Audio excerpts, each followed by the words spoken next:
So, let me tell you how the end of the world started. Yeah, it was wild.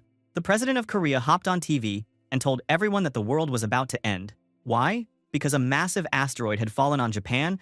It turned people into zombies. Not just any zombies, real ones that wanted to eat your face off. So, people totally lost it. No one knew what to do or where to go. But get this. There was one dude who was actually ready for this insane situation. Our hero, Seong-ho, was not like everybody else. Months before all this went down, he and his friends used to play a game called Asura. This game was super hard, and most folks just gave up. Even his own squad ditched him and never logged in again. Talk about betrayal, man. But our boy kept playing alone and even streamed his crazy game sessions, fighting monsters and leveling up until he was like the best of the best. After a while, he got tired of it all. One day, he took off his gaming gear and deleted every single stream he had. He just wanted a break. So, he focused on being a chef, opened a small restaurant on the first floor of the house, and even started noticing this cute girl who always came to his restaurant. She told our MC rumors on internet about the status window that popped up in front of the face, but when she tried, nothing happened. Out of curiosity, Seong-ho tried something nuts. He said, "status window" out loud, like in the game. And, dude, he almost had a heart attack because, right in front of him, a real blue menu popped up with all his stats. It was just like the game, except now he saw a new skill called Private Portal. He decided to try it out and, boom, he made a huge portal, big enough for a person. He started freaking out, wondering if this was really happening. If this were real, then maybe the whole end of the world thing from the game was coming too. That was some scary stuff. Our MC started digging through the web for info on the asteroid. He wanted to believe this couldn't be real. But everywhere he looked, there were news articles about the incoming disaster. Now, with this portal in front of him and the asteroid for real, he knew something was seriously messed up. He stood there, thinking whether he should go through the portal at all. He had no plan, no powers, and not much cash. After thinking about it for a bit, he just grabbed the only thing near him, a ladle, and stuck it into the portal to see what was there. He scooped up some dirt and realized he wasn't in some crazy game dungeon on the other side. That was actually good news, but he wondered if this portal just sent him somewhere else on Earth. He packed a bag, smart move, and told himself to stop hesitating. Then, dude just walked right into the portal. On the other side, it was like he landed in the middle of nowhere. No buildings, just open land and trees, and it was way colder than he was used to. He checked his phone. No signal. That was bad. He figured he was somewhere so remote that nobody would find him. If he got stuck here, he was basically screwed. So, to be careful, he took out a marker and marked a tree with the number 0. Smart thinking, bro. That way he wouldn't get lost. Our boy started walking, and man, he kept walking forever, and the place just seemed endless. He was starting to lose it, wishing something interesting would happen, when suddenly, this animal popped out and stared at him. It jumped at him like a beast, scaring the hell out of him. But chill, it was just a valley deer, and not some zombie monster. The crazy part? The system just told him what kind of creature it was, so he knew for sure this wasn't Earth. The deer looked at him, then just ran away. Honestly, I didn't expect it to start talking or anything, but even our hero thought it was kind of weird how the deer just dipped like that. At least, it wasn't trying to eat him. Still, if he ran into some evil monkeys or wild pigs, things were going to get nasty. Another weird detail? This valley deer was never in the Asura game at all. So, our guy started thinking, maybe this world was like the other game, Survival Life, or something like that. He pulled out a knife and kept walking, just in case something tried to jump him. He was still trying to tell himself that the end of the world couldn't really happen, but right as he was about to lose hope, he found something cool, a glowing sun apple hanging from a tree. He wondered if it was safe, but then he just took a big bite. Instantly, he felt stronger, and the system told him his stamina was back, and plus, his body started glowing yellow. It was just like the sun apple juice from the game. That was all the proof he needed. This world was real, and the danger was coming. Now, our poor guy noticed he was sitting right next to some goblin poop. Yeah, gross. He let out a big sigh and tried to pump himself up, but deep down, he finally believed that the end was really coming. After checking out the portal and seeing all this crazy stuff, our MC went back through the gate to his real world. Once he was back, he knew he had to get ready. The first thing he did was go through all his old game footage and save it to a hard drive. Lucky for him, he had streamed all his play sessions, so getting that info was easy. He never thought he'd use it, but hey, you never know, right? Then it happened. The news said the asteroid would hit Japan in 32 days, which meant the apocalypse would start then too. He decided to use this time to get ready, because the game had some truly evil stuff in it. The worst thing? Something called Iron Death Disease. This thing turned every piece of metal into dust, and after that, the zombies went wild. Imagine entire buildings just falling apart and everyone losing their cars and weapons. Humanity would be back in the Stone Age, seriously. The disease lasted a whole year in the game, but our hero thought it wouldn't get through his private portal. So, at least he had that going for him. Now, Song-ho was getting ready, because he knew he had a short time before everything went straight to hell. So here's how things went for Seong-ho, after he figured out he had only weeks before the world turned into a zombie hell. He counted up all his cash and decided, screw it, he was gonna drop every penny on top quality gear. Bro acted like he was about to load into some real-life Call of Duty zombie mode, so he bought every survival tool and supply he could get his hands on. Late at night, he checked out the forums and just felt annoyed because a couple of idiots who woke up with powers already started using them to rob people and act wild. Yeah, people suck sometimes. The next morning, our MC went out again to buy even more stuff for his big mission. On the way home, he even picked up a hunting bow, just in case things got real. While he was hauling all this back, Seong-ho started thinking maybe he was overdoing it. Maybe he was just panicking for no reason and wasting all his hard-earned money. But he decided it'd be fine. He could always make that cash back if nothing happened. After finishing his shopping spree, he went home and threw up a little "closed for remodeling" sign on his shop. Then, just as he was lost in thought, he heard someone call out. It was this girl who totally looked like Cha Hyen from Solo Leveling, a real beauty. Her name was Mi Kyung, a regular of his shop. She looked worried about the shop being closed. Our bro told her it was just some remodeling work, but the girl teased him, asking if he had suddenly made it big and gotten rich. Seong-ho told her he had some work to finish, and tried to leave. But she stopped him and clearly wanted to ask something. She chickened out at the last second though, got all embarrassed, and just turned around to go home. Bro was curious what her deal was, but decided not to force it. He headed back, telling himself he was done with distractions and would focus on what actually mattered. He really told himself he was going to ignore all the drama and get serious, for real. Then, he told his magic system, it's time to open the portal. One thing about our hero, he always played games like a tactician, not a fighter. Dude loved making plans and using his brain instead of just beating monsters with brute force. In Asura, you couldn't just grind stats by fighting. You had to go out, hunt, and explore if you wanted to get stronger. So, over in the other world, our MC started practicing with his new bow.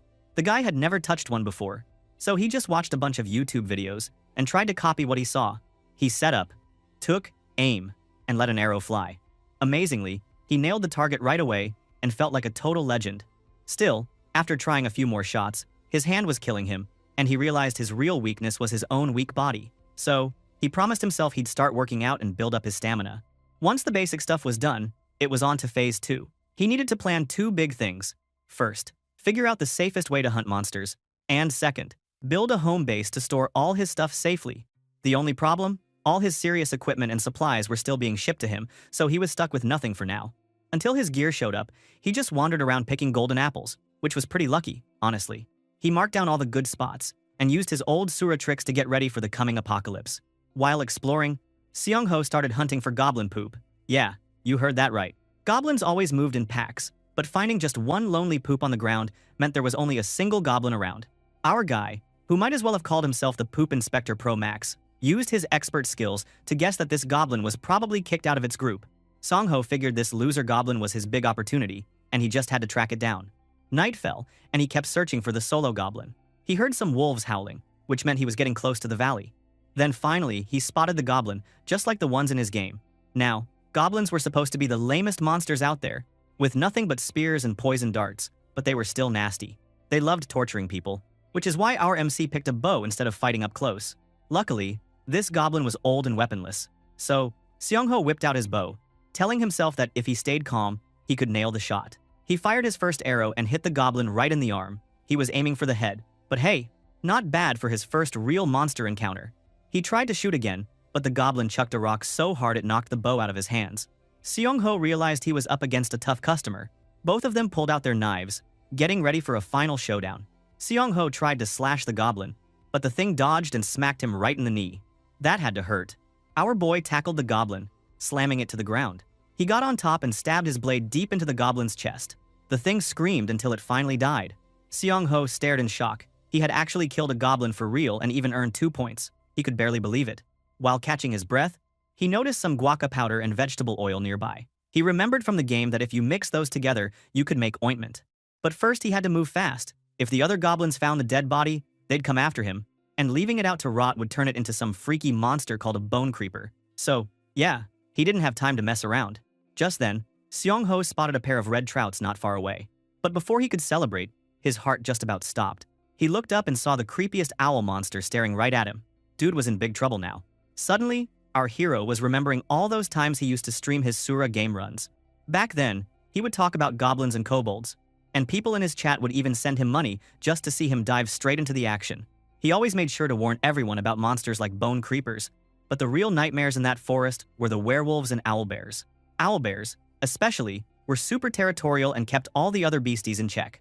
Thinking about those days actually made our boy feel kind of warm inside. He even remembered some of his weird old chat friends, like Busangman, who cheered him on, and Barking Dog Dude, who only ever typed woof for some reason. Honestly, the internet is full of weirdos.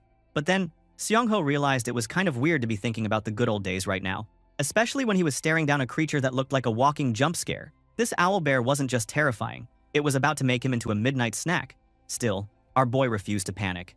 It was like those happy memories were telling him to focus up and use his brain. He started thinking fast, trying to come up with a plan. He knew from his game days that beasts were crazy strong and could rip anything apart. The only good news? This one wasn't attacking right away, which probably meant it wasn't even that hungry. But there was another problem. This was red trout territory, and now he was caught right in the middle of these two monsters' turf war. Not a great place to be, bro. Seong-ho told himself that he might be stuck in Kang Seong-ho's weak body, but deep down, he was still Kimbap Joa, the absolute pro. He gritted his teeth and decided he wasn't going down without a fight. Our main guy made his stand, basically challenging the monster with his eyes. The owlbear didn't waste time. It stared him down and went for its first terrifying attack. Everyone knows these things hunt best at night, but Seong-ho also remembered their one big weakness: direct sunlight. He had memorized all their patterns back when he was a gamer, so he just had to pull off the right moves now. As the beast lunged, Seong-ho dodged perfectly, matching its timing. While he was moving, he figured he needed a light source to scare the thing. Bursting with adrenaline, our boy sprinted right up the creature's huge arm, then whipped out a flashlight and blasted its eyes with a beam of light. The effect was instant. The beast freaked out, totally blinded, even though it was supposed to be a top predator. Bro, that was genius.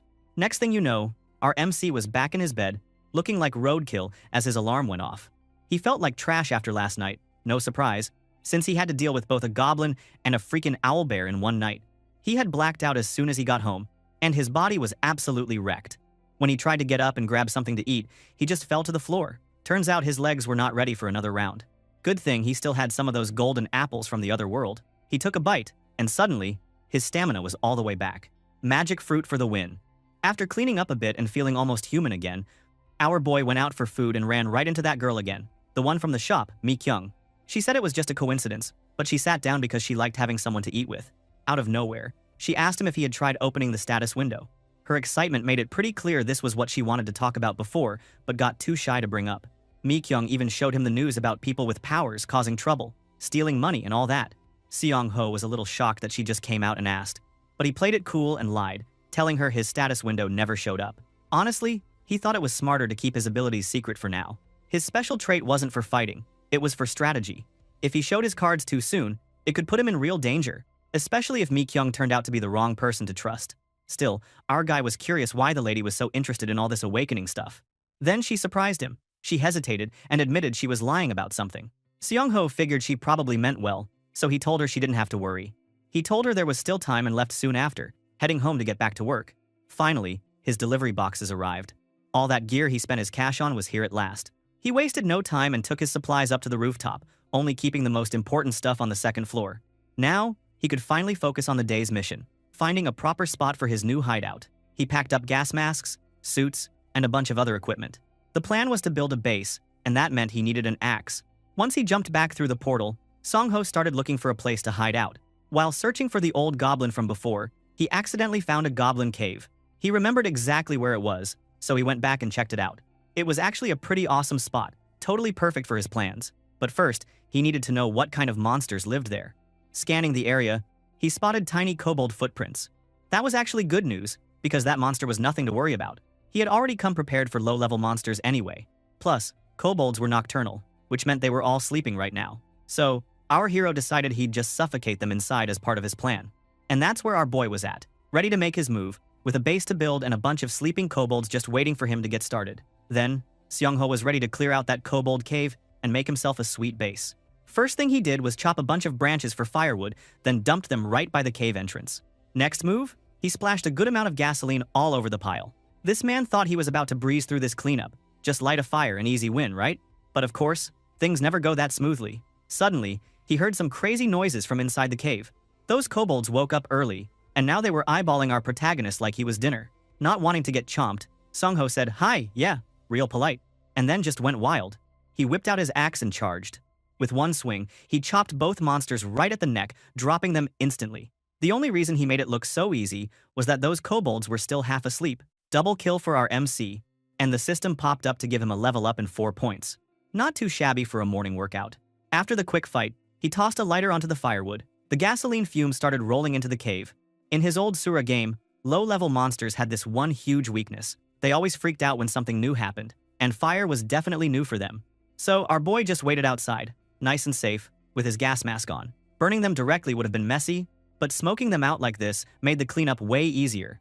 The monsters started freaking out inside and came running out, desperate to survive. That was exactly what Seong-ho was hoping for. He wanted them weak and panicking so he could finish the job fast. He figured at least 5 would run out, but only 4 showed up. That was weird since their groups usually had 7. No time to think though. He picked one unlucky kobold and finished it off, letting the others know there were only 3 left now. Those 3 tried to attack, but our hero was ready. He swung his axe like a champ, dropping another one. Then, another little monster tried its luck, but Seong-ho blasted it with some kind of deadly fart spray. The thing got blinded right away, and our guy just lopped its head off. Now there was only one left, their little leader, shaking in terror. He stared this poor creature down, basically telling it the cave was his now and their time was up. The fight was over, but Seong-ho was totally wiped out. Even though the monsters were weak, his body just wasn't keeping up. The stats in this world were exactly like the ones in his old game, even the annoying parts, like how being tired stopped his status points from going up. Still, leveling up meant the shop would unlock more cool stuff for him later, so it wasn't all bad. The best thing right now? Having his own private base. But man, when he looked around, he was disgusted by the mess those kobolds left behind. The place was full of garbage and goblin poop, a total nightmare. Our hero started cleaning up, but he had to admit, he was getting sick of it. Bro, who knew world saving would include so much janitor work? At least he had his secret portal, so every time he needed to toss out trash, he could just hop back to Earth and dump it. That helped, but cleaning still took forever. One thing that blew his mind was how easy it was to use items from both worlds. He brought a pipe from Earth and used it in the cave with no problems. After hours of cleaning, the place was finally shining. Next up, he had to deal with bloodstains and pour some concrete. So, storing stuff would get easier. He started thinking about using mortar and sandwich panels, getting all serious about construction. The one good thing about this cave was that it was full of luminous and ignition stones. These were newbie items in the game, but there were tons of them here. So that was a win for our guy. He definitely planned to mine them once he finished fixing up the place.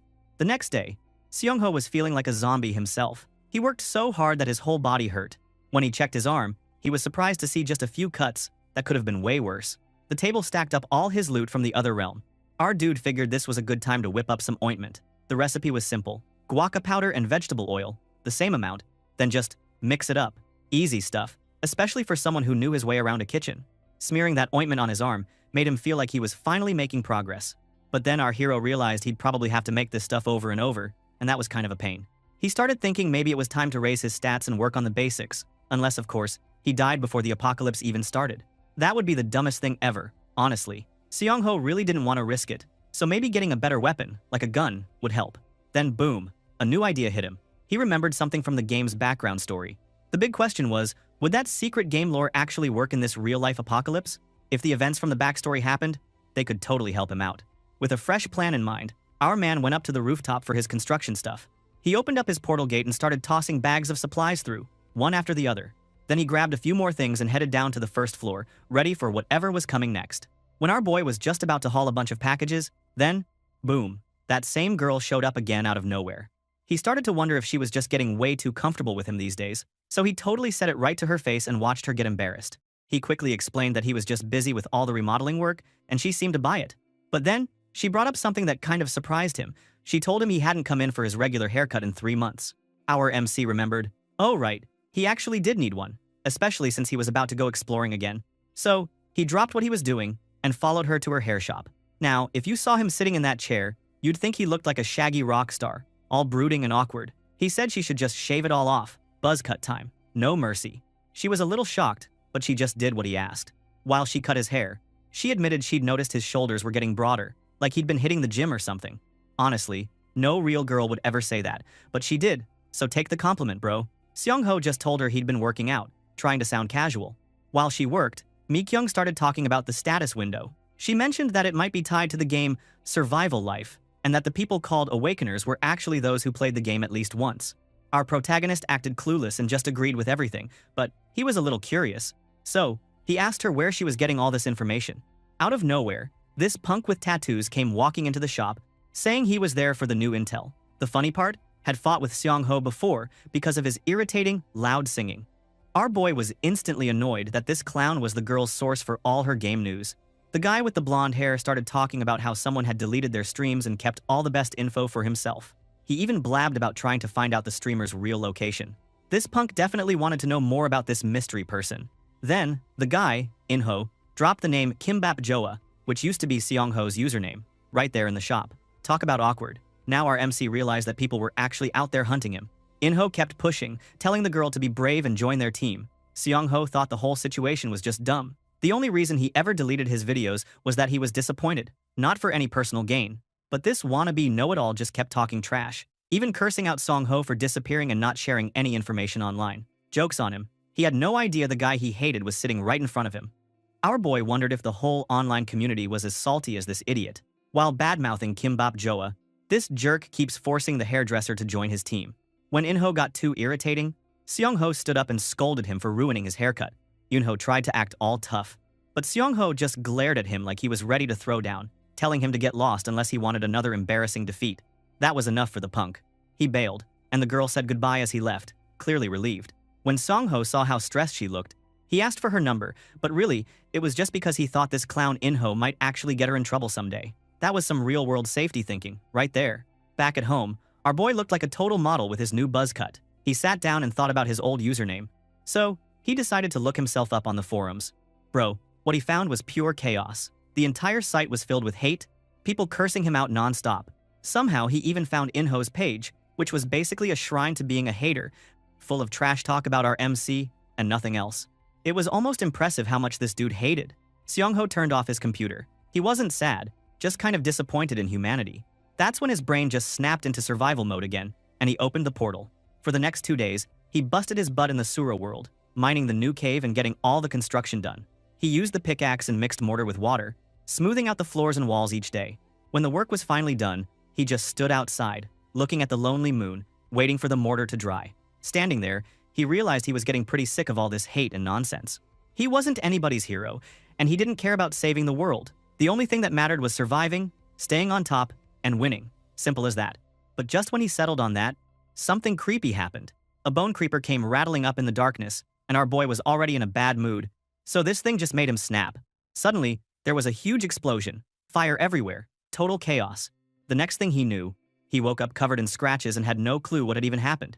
Then he remembered seeing the skeleton and started to piece it together. He figured out that right after spotting the monster, he knew it would explode, so he tried to run for it.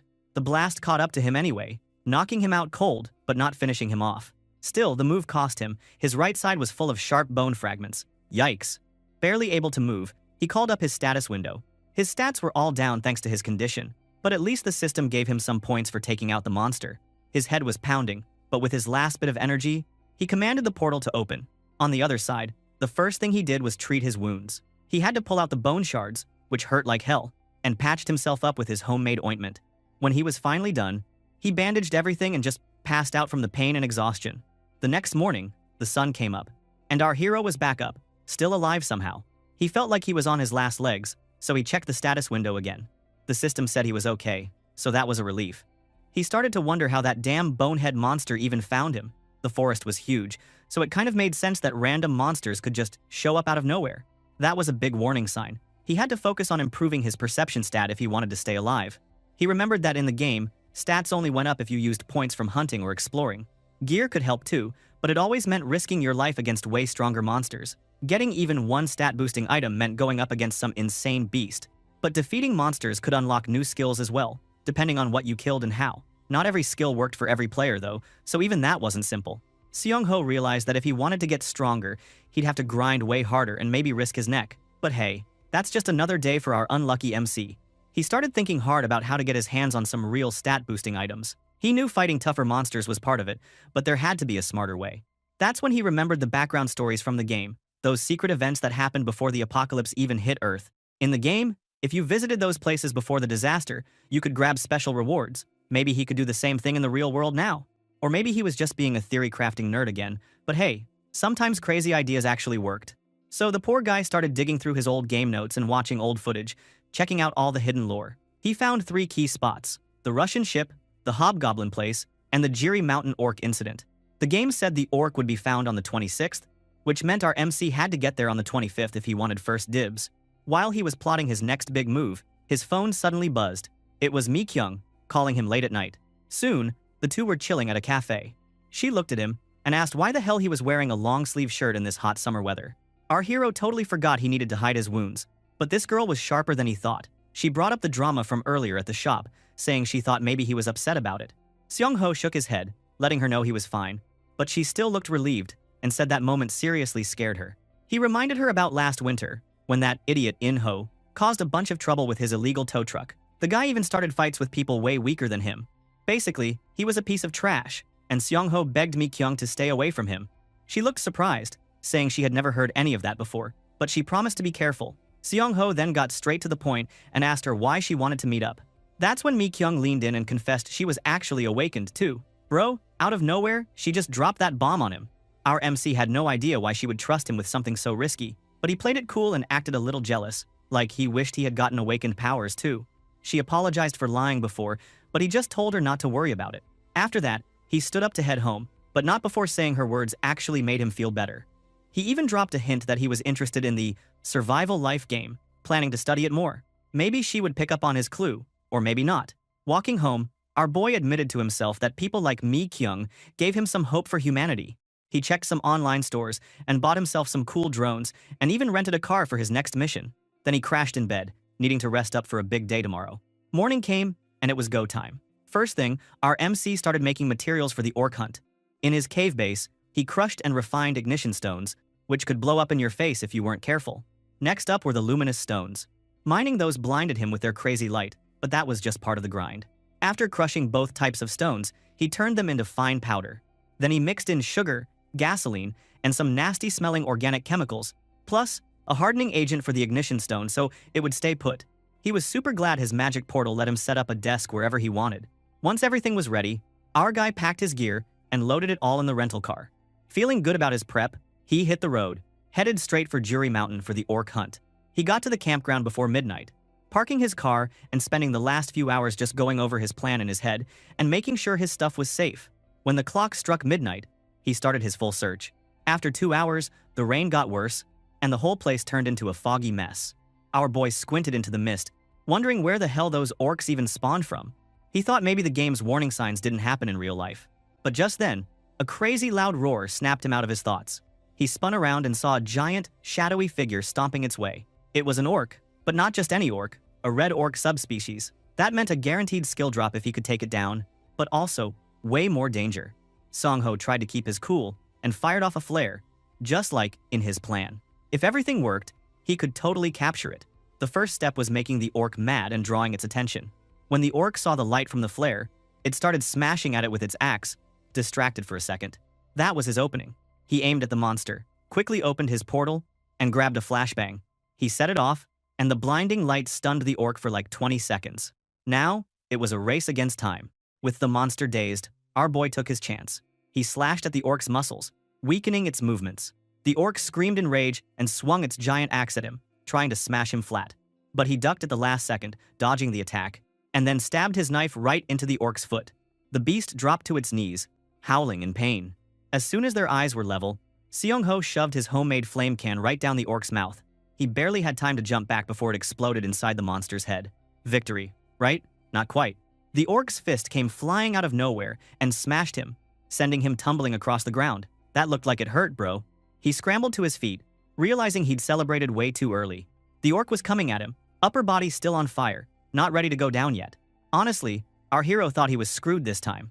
But then his system window popped up. Level up. He hit level 3 and got 10 more points, plus a new skill, Will to Survive. He was still shaking but checked his surroundings, desperate to find the drop item before the orc recovered. Suddenly, a light shone on his wrist. There it was. The drop was a special watch called Perception. He breathed out, super relieved. Searching for loot in the pouring rain would have been the worst. So, for now, our MC lived to fight another crazy day. Our boy stood near the dead orc, still fuming from the fight, trying to figure out what the hell he was supposed to do with this huge monster. He remembered that the Jury Mountain orc incident was supposed to be kept secret, like, under a real embargo. He wondered if sharing info about it was even the right move. The situation could easily go off the rails if he made the wrong call. He started thinking about what Mi-kyung told him, about how all the awakened people had played that game at least once. That only meant one thing: there could be thousands of awakened out there. Even if just a few of them were guys like In-ho, things would get ugly fast. People like that would wreck the laws and system just to help themselves. Chaos, bro. Total chaos. But for now, his biggest problem was the orc body. If he left it there, a bone creeper would show up and start killing people by tomorrow. Then a creepy thought hit him: what if he could turn into a zombie too? Being awakened didn't mean he was safe from zombie spores. That made him freeze, stuck on what the right move was. He couldn't decide. So he did what he always did, opened his portal and kept thinking, feeling like only a few people would survive all this. Maybe the world deserved a proper ending instead of a messy one. With no better idea, our MC started digging a hole, planning to bury the dead orc. Bro, it was exhausting. The hole was barely deep enough, and he realized he still had to drag that massive beast into it. Just as he was ready to give up, his new skill, Will to Survive, kicked in, pushing him to keep going even though he was about to collapse. Suddenly, he was moving faster and finishing the job, even if he hated every second. He finally shoved the orc into its grave and felt grateful for the skill, even though it forced him to work like a maniac. After that, he opened his portal and ended up back in his moving car. His body felt laggy and weird, like he needed extra time to recover before he could do anything else. The next morning, our hero woke up, unsure if the weather outside was even real. According to his plan, he should have been setting up defenses already, but he just couldn't get himself to start today. He checked his phone, hoping there were no more red orcs running around. Today was going to be a low-key day. He decided to focus on the stuff that arrived in the early morning. There was a box with all the weapons he ordered. Well, almost all. The only one he could really use was an Indian war club. Some things were missing, though. He found a note saying some items were illegal and got stopped at customs. Sucks, but what can you do? While he was figuring out what he had, another delivery van rolled up. He shouted just to leave it at his front door, but then someone knocked anyway. That was weird. He tried repeating himself, but when he opened the gate, it wasn't the delivery guy at all. It was Mi-kyung. She stood there, saying it had been a long time and she wanted to talk. She was holding a bag of food, asking if he wanted to eat tteokbokki with her. Only 24 days left until the apocalypse, and yet here she was. Our boy pretty much lost it inside. He couldn't believe she was actually at his house. He stood there, red-faced and awkward, especially when she started serving the food and told him to hurry up and eat before it got cold. He listened, duffing his face with the spicy food while trying not to look like a total loser. When they finished eating, he asked her what she wanted to talk about. She got real serious, saying that since he mentioned Asura before, she figured this was the time to talk about some important stuff from the game. That was a letdown for our hero. He kind of hoped she wanted to talk about something else, maybe even dating. But he told himself that talking about apocalyptic disaster plans was probably the smartest thing to do right now. Better to have someone decent around when things hit the fan. Mi-kyung got up to take out the trash while our MC pulled out his computer to get ready. He even decided to share information while hiding the fact that he was an awakened. He started explaining the metal death plague, telling her that moving around in a group bigger than 6 just turned people into zombie bait. Getting good at noticing things, having strong perception, was the most important skill of all. The whole point of Asura was just to survive. He was about to explain more, but she stopped him and brought up what In-ho said about Kimbap Joa getting hated online. She asked why he wasn't sharing game info if everyone wanted it so bad. Our boy didn't really know how to answer and just told her to take a guess. She said everyone had their reasons and circumstances could explain it. She then told him that she turned down In-ho's offer to join him. He wanted to know why. She pulled out her phone and showed him a recording of In-ho and his friends talking about kidnapping a girl, like they were really creeps. It made Seong-ho angry just thinking about it. He told Mi-kyung that people's real selves would get exposed when the apocalypse finally hit. He warned her not to trust anyone, but then she surprised him by asking if they should team up and form a party. That question nearly made him choke. He couldn't just say yes. One of his goals was to reach level 10 and unlock the shop before the tutorial started, but in Sura, monster ranks get stronger if you level up. If she tagged along, she could end up getting killed in the worst way. He tried to laugh it off, asking what she would do if he turned into a zombie. She only smiled and said she would be fine, then used her power to pop over to his dining table in a second. She was showing off her trait, Blink. If he tried to bite her, all she had to do was teleport away. That left our MC totally impressed, but also worried. He told her not to show that to just anyone, but she said she trusted him. She grinned and said if they didn't get turned into zombies, they'd make a great team. The next day, our boy spent some time near the trees, feeling kind of proud because making fences was way easier than he thought. He hammered down some support posts, wrapped barbed wire around them, and fixed everything together like he knew what he was doing. He even installed a few infrared sensors just to be extra safe. After he finished, he looked at his work and thought that, seriously, someone should give him a dexterity point for that effort. Dude was basically a builder now. He started walking back, finished up the mortar work, and managed to put together a defense wall. Then he got busy moving package after package, feeling half dead by the end. When he was finally done, he stood there measuring what to do next. But then out of nowhere, he sneezed and felt a chill. The cold from the other world was already hitting him, so he figured he needed to handle that fast. Just hiding in this world wasn't going to work forever if he turned into an ice cube over there. He looked at the cave entrance and realized that just hanging a curtain wouldn't cut it anymore. Nope, he needed to build a real gate.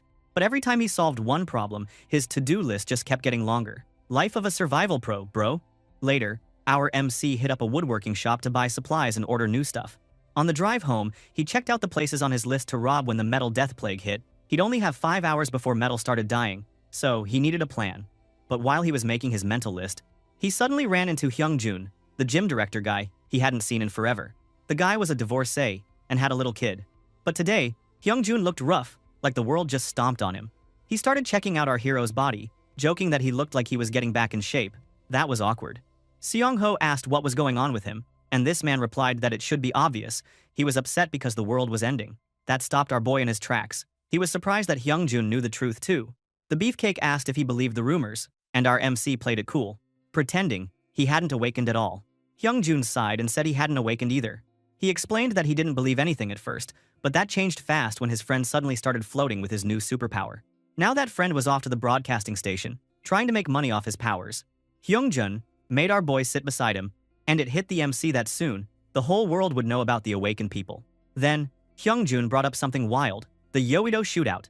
Our MC had no clue what he was talking about, since he never watched the news in the morning. His buddy insisted he check the news, but when Seong-ho tried, the post about the shootout got deleted right away. The media was totally getting controlled now.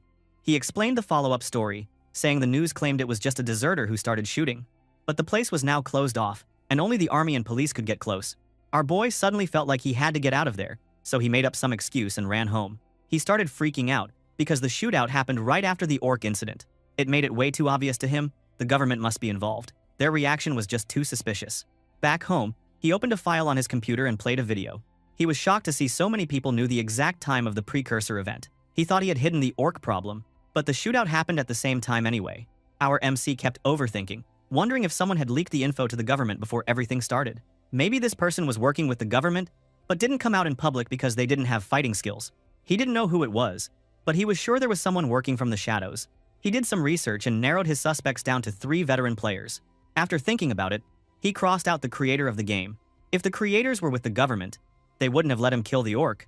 He even sketched out the 3 main suspects, and wondering if survivor number 1 was the real problem. If he was right, there was no reason to rat out the information himself. He leaned back in his chair, missing his old veteran friends, and decided to just trust them for now. Anyway, even sharing this information wouldn't stop the disaster from coming, so he figured it was better to stay out of it for now. 2 days later, our boy finally got his cave door built and his pantry all set up. The first shelter was finally done, which was a win. He installed 2 logistic trays and started drilling through the wall, but there was way less space than he hoped for. At least the basement was waterproofed now, so he just kept working on it a little at a time. He walked off, thinking he'd figure out the details when his body finished healing. For Phase 2, he needed good maps, so he broke out his drone and put on his VR set. Flying the drone, he checked out the shelter from above and started exploring. He found snowy fields in the northwest and even an ocean down south, which was packed with prey and had no monsters. He decided he'd set up traps there to catch fish. He also studied the valley to learn what kinds of animals lived near the shelter. Suddenly, while flying the drone, he noticed the spot where he buried the owlbear. The body was gone. He wondered if the big furball monster from before ate it, but he couldn't be sure.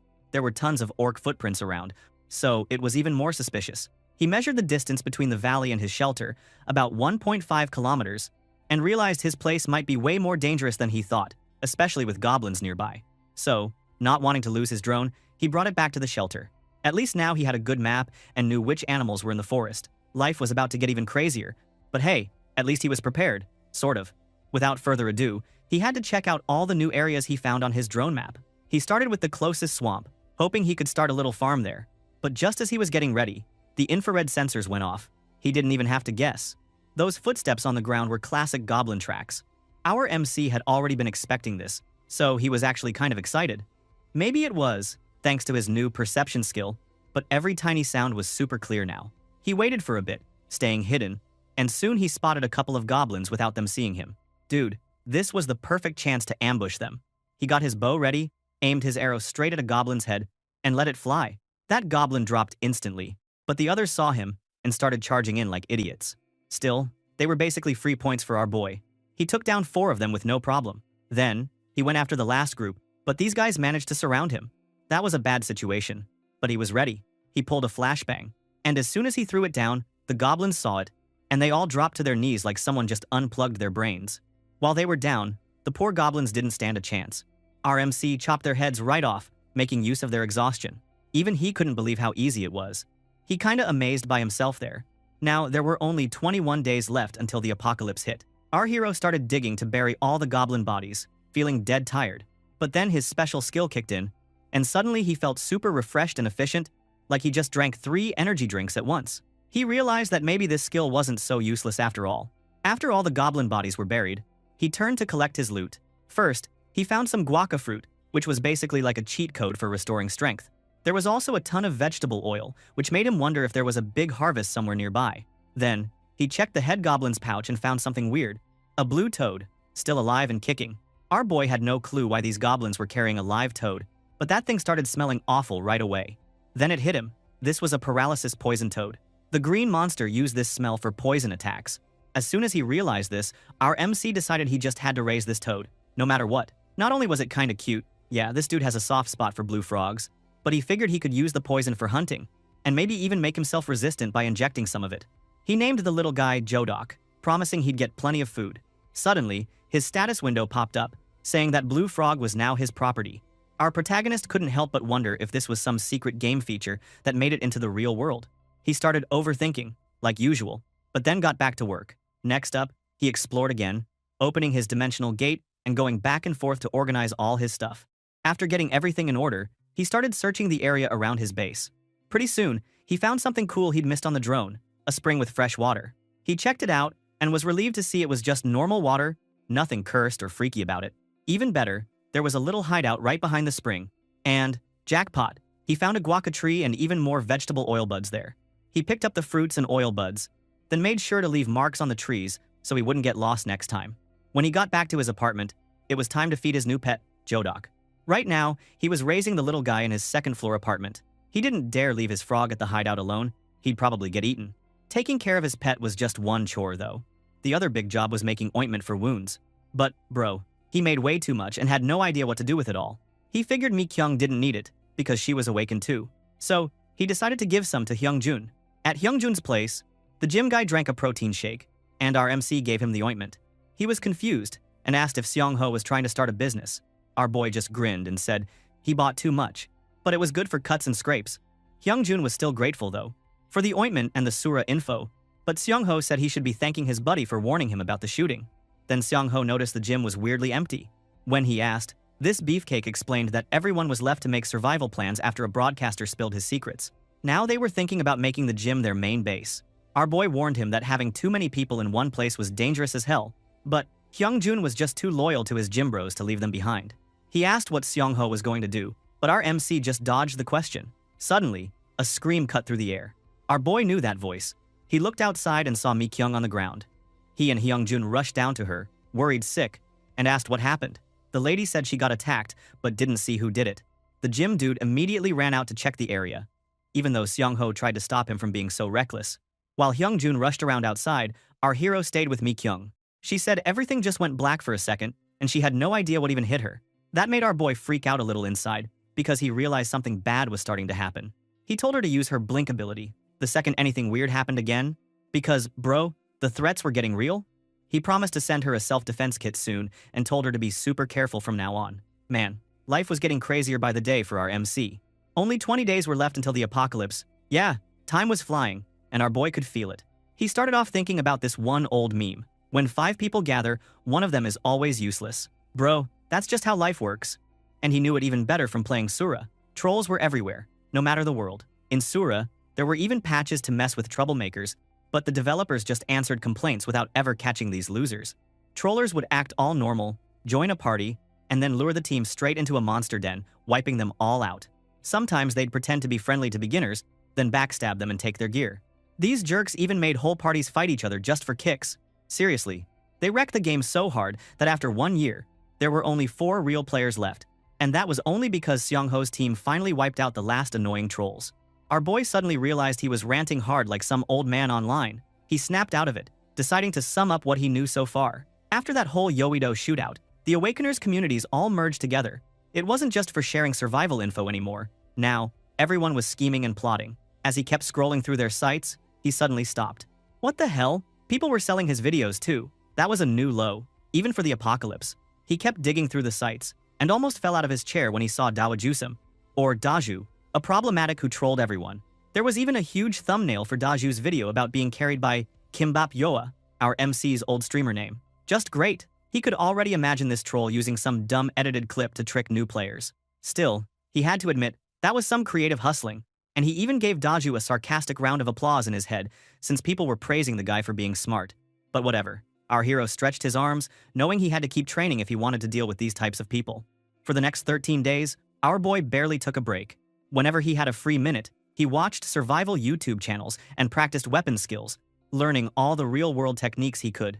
But it wasn't just training. Monsters kept showing up, even around his hideouts, so he had to stay sharp. Plus, he realized that a lot of strategies and weapons floating around had a huge problem. They weren't built to work after the wire disease hit and messed up all the metal.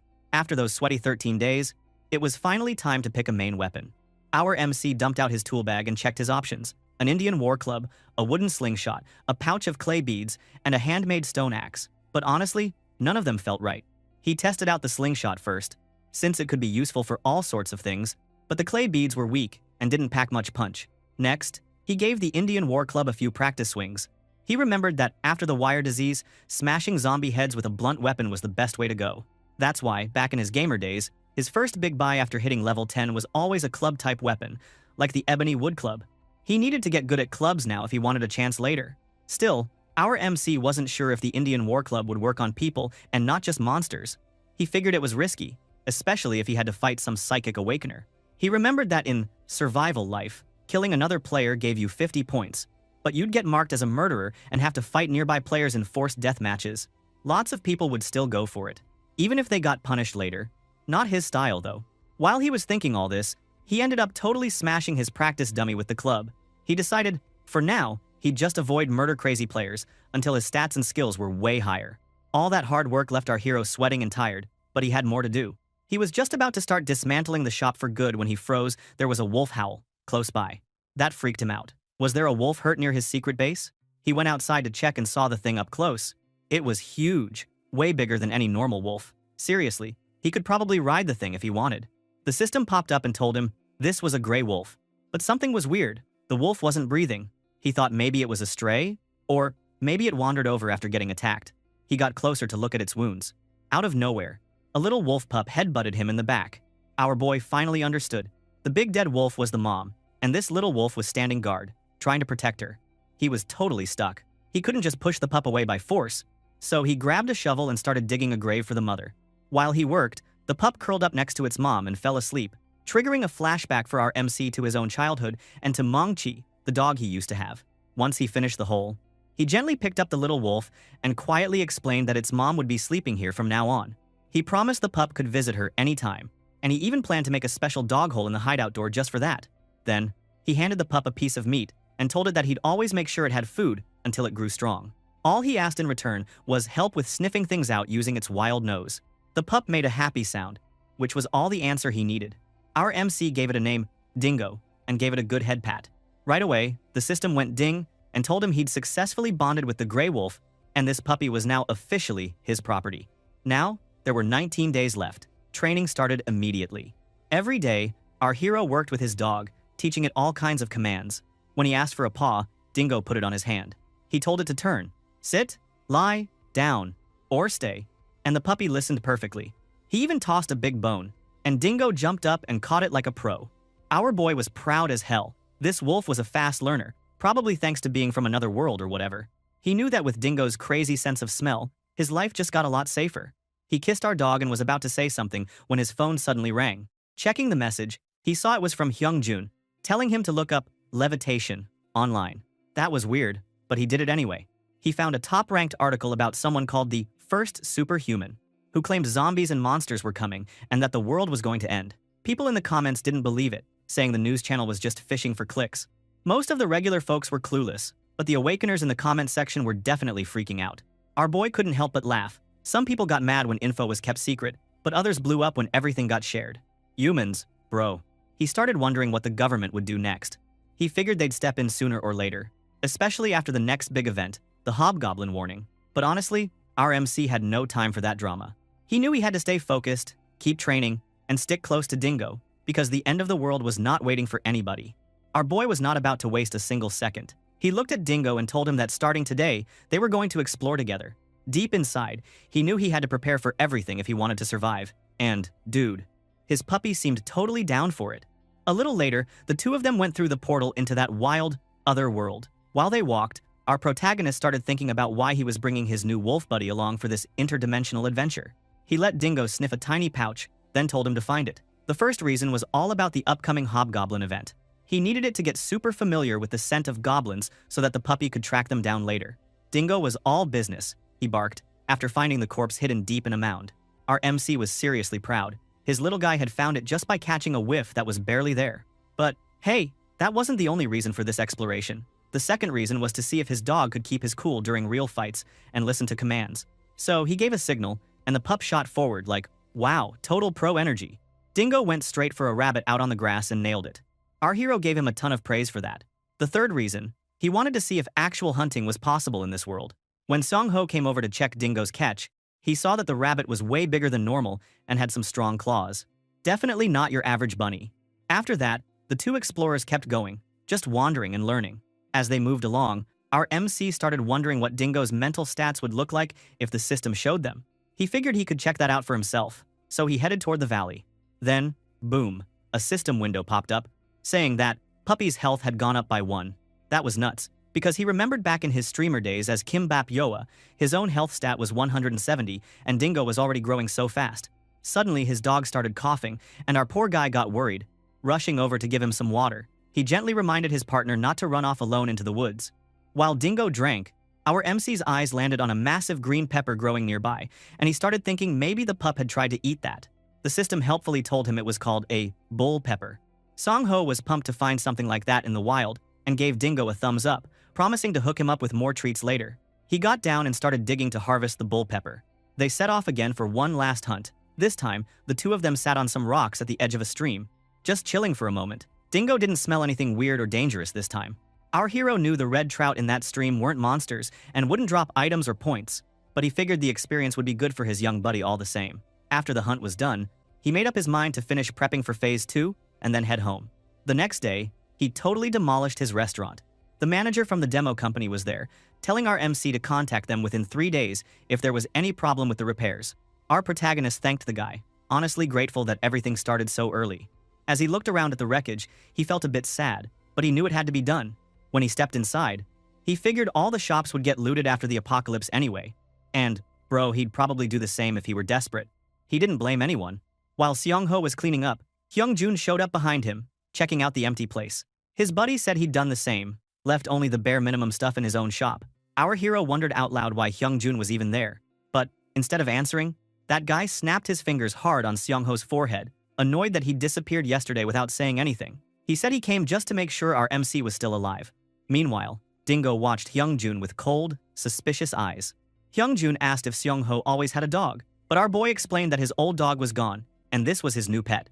His friend called the puppy adorable. Still, our MC kept pushing, asking again why Hyungjun was really there.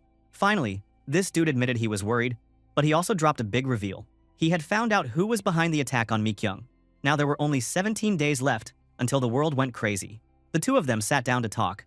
Hyungjun told Seong-ho that Kim Chul-jun, the guy who always wore a hat, was leading the party that was after Mikyung. That annoying tow truck driver was also with them. His friend pointed toward the mountains and asked if our hero knew the spot where the redevelopment stopped, adding that the party's base was right there. Our boy couldn't help but wonder how Hyungjun got all this info, so that man explained that everything just lined up. He said Han Jinong, the guy with the levitation power, had been on some TV show, and Hyungjun had straight up asked him, The levitation guy told him he'd met Chuljun's group before, but left because they were all terrible people. After what happened to Mi-kyung, every woman left that party, only saying they got better offers from other teams. He wanted to know what Seong-ho thought. Our MC guessed that unlike Mi-kyung, the other women probably got tricked into joining. Then, out of nowhere, Hyungjun announced his own party was down to just 4 people, including himself. That hit our boy like a truck, because there had been 20 people not long ago. Hyungjun didn't explain further, but Seong-ho realized they only had 2 awakeners left. He couldn't believe it, thinking about all the times they'd helped those people, only for everyone to just bail. But his buddy was calm about it, saying that's just how it was. People were only looking out for themselves. What worried Hyungjun most was his little girl, Jiyoon. He wondered out loud if he should contact his ex-wife about what was coming. Our MC kept his face blank, but their situations were totally different. Still, he wanted to check if his own thoughts lined up with reality, so he asked his friend something that had been bugging him. He wondered, if the apocalypse really happened and people started threatening Hyungjun, what would he do? Before he could finish, this guy cut him off, saying he wouldn't even hesitate to kill them. He explained that he never wanted to hurt anyone, but if the world fell apart and there was no law, it would be the only way. Absolute evil has no value in being kept alive. Our hero didn't answer. Right then, someone started screaming for help. The noise blasted from Seong-ho's phone. That man thought it sounded like a lost kid, but our MC checked his map and told Hyungjun to watch Dingo for a bit. Something big was about to go down. Our girl Mi-kyung was in big trouble. She was on top of a building, surrounded by some real creeps. Looked like she had managed to send out a distress signal, but right now, she was facing off with the biggest jerk of the group, In-ho, that tow truck meathead. He smirked and asked why she had to make things so dramatic, telling her to come down already. But Mi-kyung stood right on the rooftop edge, yelling that she already told them no, but they just kept following her. She wanted to know what their problem was. Of course, In-ho tried to act all nice, asking her to rethink her decision, but then Kim Chul-jun and his buddy Ma Jong stepped in, saying they'd take care of things themselves. They pointed out that this was just a redevelopment area, so nobody was coming to bail her out. That bad hat guy told her not to waste her energy fighting, and even reminded the group that everyone there had powers. Then, he started a countdown, like some kind of movie villain. Meanwhile, our boy was hiding in a nearby alley, getting his gear ready. He was just waiting for the right moment. As Kim Chul-jun counted down 3, 2, our MC let his slingshot fly. Smacking this scum right on 2, the bad guys looked around, totally confused about who was attacking them. That's when our protagonist stepped out, rocking a helmet and ready to throw hands. Without wasting a second, he ran up and smashed In-ho with his Indian war club. The dude didn't know what hit him. Then our hero went for another gang member, but this guy started leaking some weird black energy. Our MC guessed he must have a vision-blocking power, but that didn't stop him from landing a hit. Now our boy was breathing hard, but he spotted Mi-kyung, who shouted at him to watch out. He spun around just in time to see Kim Chul-jun charging him with a baseball bat. The hit slammed into his helmet, cracking it. He was shocked. There was some serious power behind that swing. At the same time, this bastard recognized him, eyes narrowing with hate. While all this went down, our boy started thinking about Kim Chul-jun's trait. Even though the guy was just getting started as an awakener, that offensive power was insane. The jerk shouted that he was going to kill the MC, and his whole crew lined up behind him, looking angry and ready to fight, even if they didn't have powers themselves. Then In-ho charged, electricity sparking from his hands, and started mocking our hero, calling him out. Our MC was kind of stuck. He didn't know if he should just open the gate and bail. But right as In-ho was about to strike, Dingo popped out of nowhere and bit In-ho's arm. Total lifesaver move. Hyungjun stepped out from another alley, acting all casual as he asked if they really wanted to do this in broad daylight. He said he was calling 112 and told them to scram if they didn't want police problems. That worked. The whole gang decided they'd had enough and took off. Hyungjun shook his head, saying they acted all tough but were actually weak. Mi-kyung wasted no time. She ran over and grabbed our hero's head, checking if he was okay. She noticed his helmet was busted, and his friend offered him a piggyback if he needed it.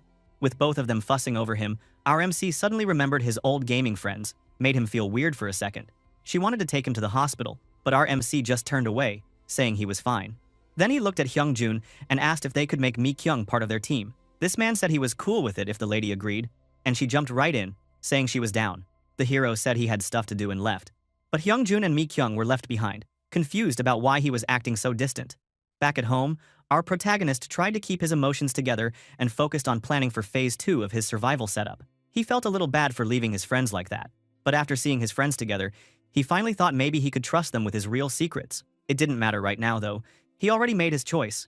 If he wanted to make the most out of his dimensional gate, he had to level up and grind for items and skills as fast as possible.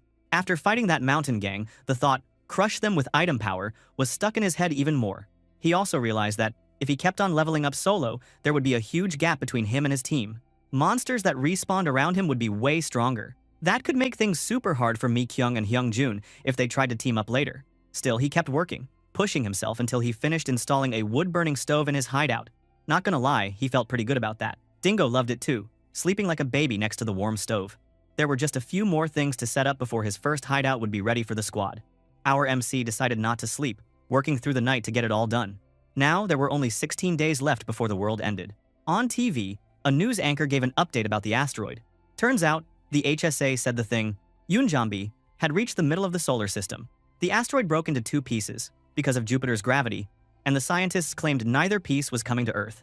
Thomas Chandler, the big boss of the meteorite department, told everyone there was no risk. But our boy knew better. He remembered that on D5, just 5 days before Doomsday, Yunjambi Beta had crashed. It hit near a Russian ship, and a tsunami pushed the ship to Gamcheon port. That was how the zombies first popped up in Korea. The news kept rolling, reporting on the Uido shooting. The president still hadn't left his house, so the opposition leaders wanted a hearing.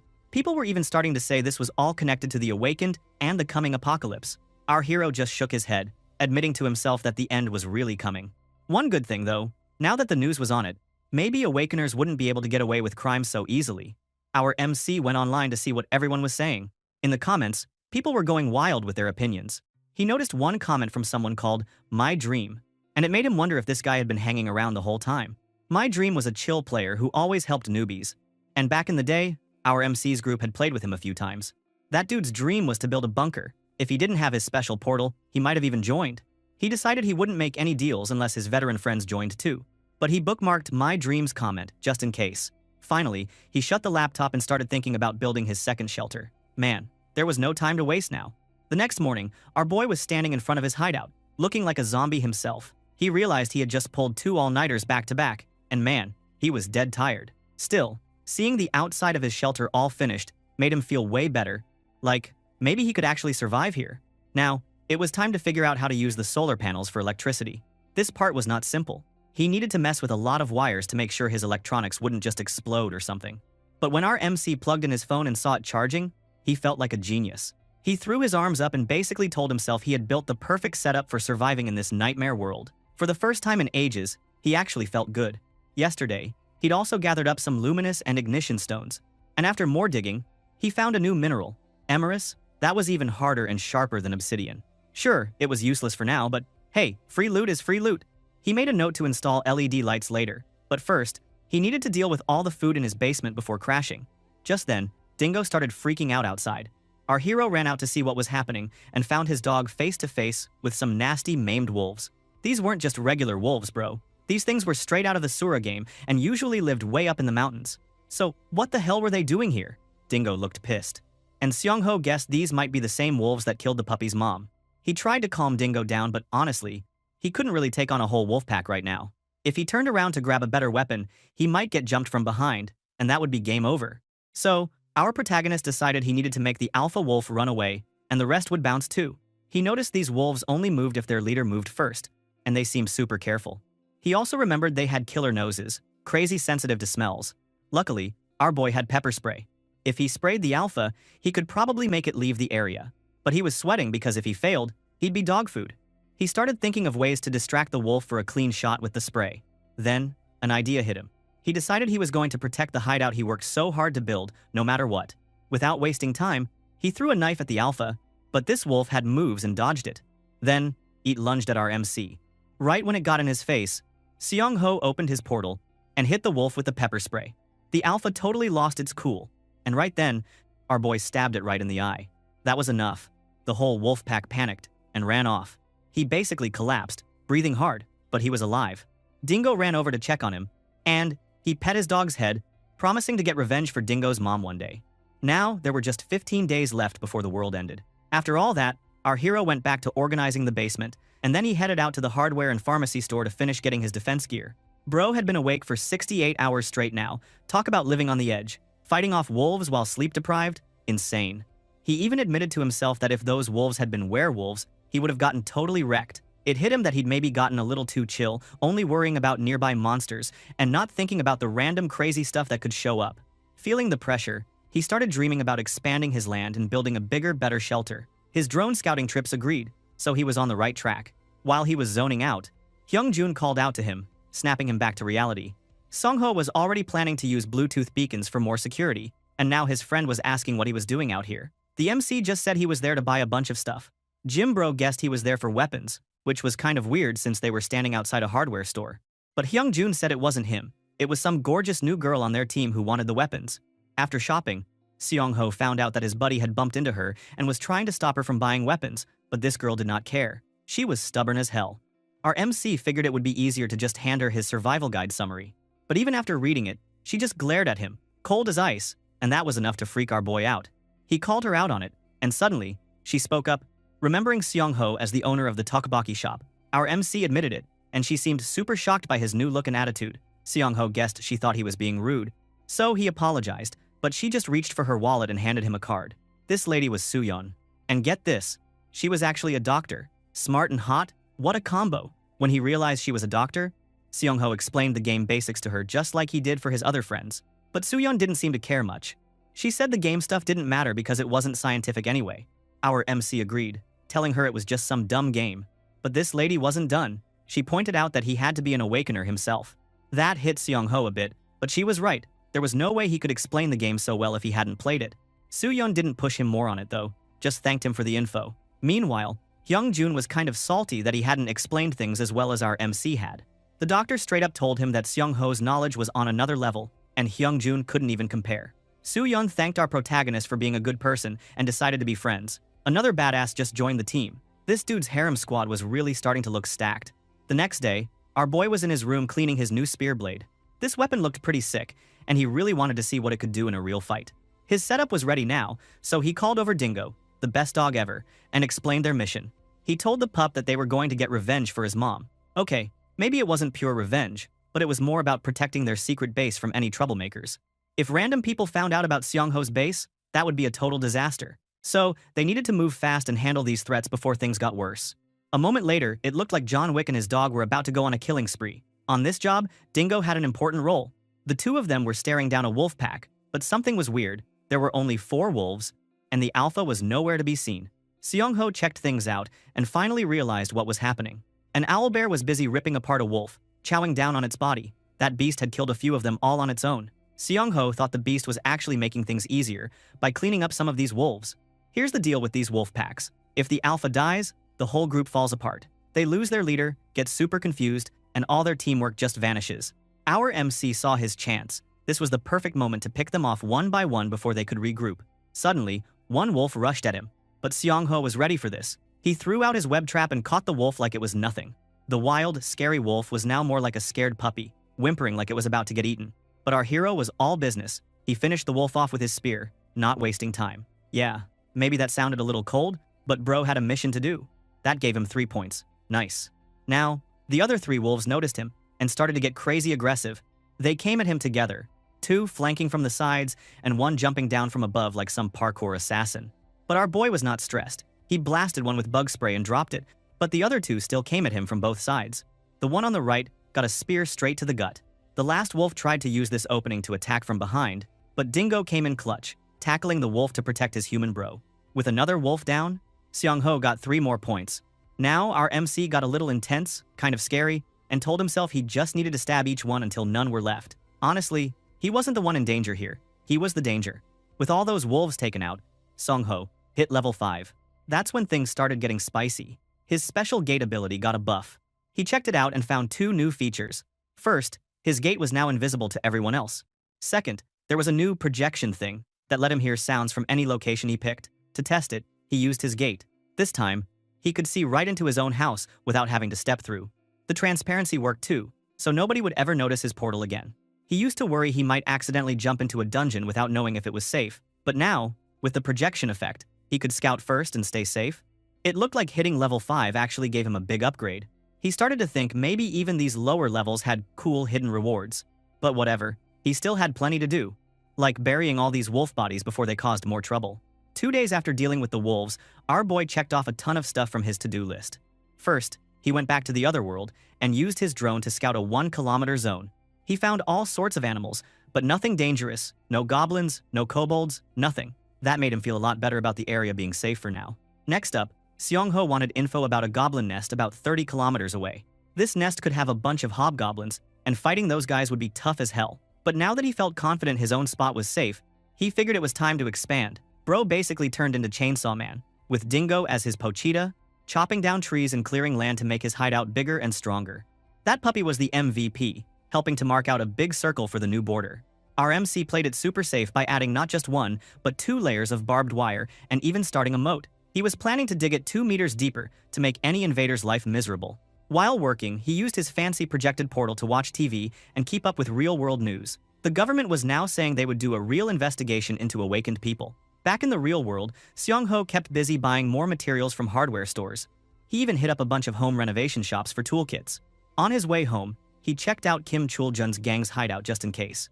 But that wasn't enough for this guy. He also went out of his way to rent a motorcycle and a mini excavator, thinking he could use those when he got more training. And let's not forget the blue toad. This little dude kept helping out. He carefully injected himself with small doses of its poison to build up resistance, and soon he had enough poison to combine with a weapon. Then, back in his room, something wild happened. He found out that Survivor 1, his old gaming buddy with like 4,500 hours in the game, had joined the Apocalypse mission. That news got Seong-ho thinking hard. He started suspecting that the Yeouido shootout, the government's weird control of the media, and even the president hiding out all pointed to a bigger plot. He guessed that Survivor 1 was working with the president, trading game info for some huge, safe shelter. Survivor 1 always picked the highest value targets to team up with. It was complicated. Seong-ho wondered if it was all just a bluff, but my dream didn't fit into this plan. All this thinking was starting to give our poor guy a headache. Still, he made a decision. If Survivor 1 and My Dream were working together, then it was time for Seong-ho to switch up his game plan too. The next day, our boy was up to some sneaky business again. He needed to make a new VR score and a fake ID, hoping someone named My Dream would answer. He kind of joked that these gamers never have jobs, so maybe this guy would reply fast. And guess what? He was totally right. Mysterious guy answered almost instantly. Bro was probably glued to his computer all day. But Seong-ho wasn't sure if this dude was for real, so he wanted to meet him in VR and check him out face to face. They both loaded into this weird white room, which was straight out of some anime. My Dream came in already annoyed because Seong-ho was using a new fake name and, to make things worse, wore a dumb duck face mask. That man complained about it, but our MC just shrugged it off. He didn't care, and honestly, he enjoyed making the other guy mad. My Dream figured that anyone hiding their face like this must be a veteran gamer. Still, he needed to test him first. He hit Seong-ho with 3 tough questions to see if he really knew his stuff. First, he asked about the maximum jump height of a werewolf. Our boy answered right away, 3 meters. Then, he wanted to know an owlbear's weakness. Seong-ho said, bright light, without even thinking about it.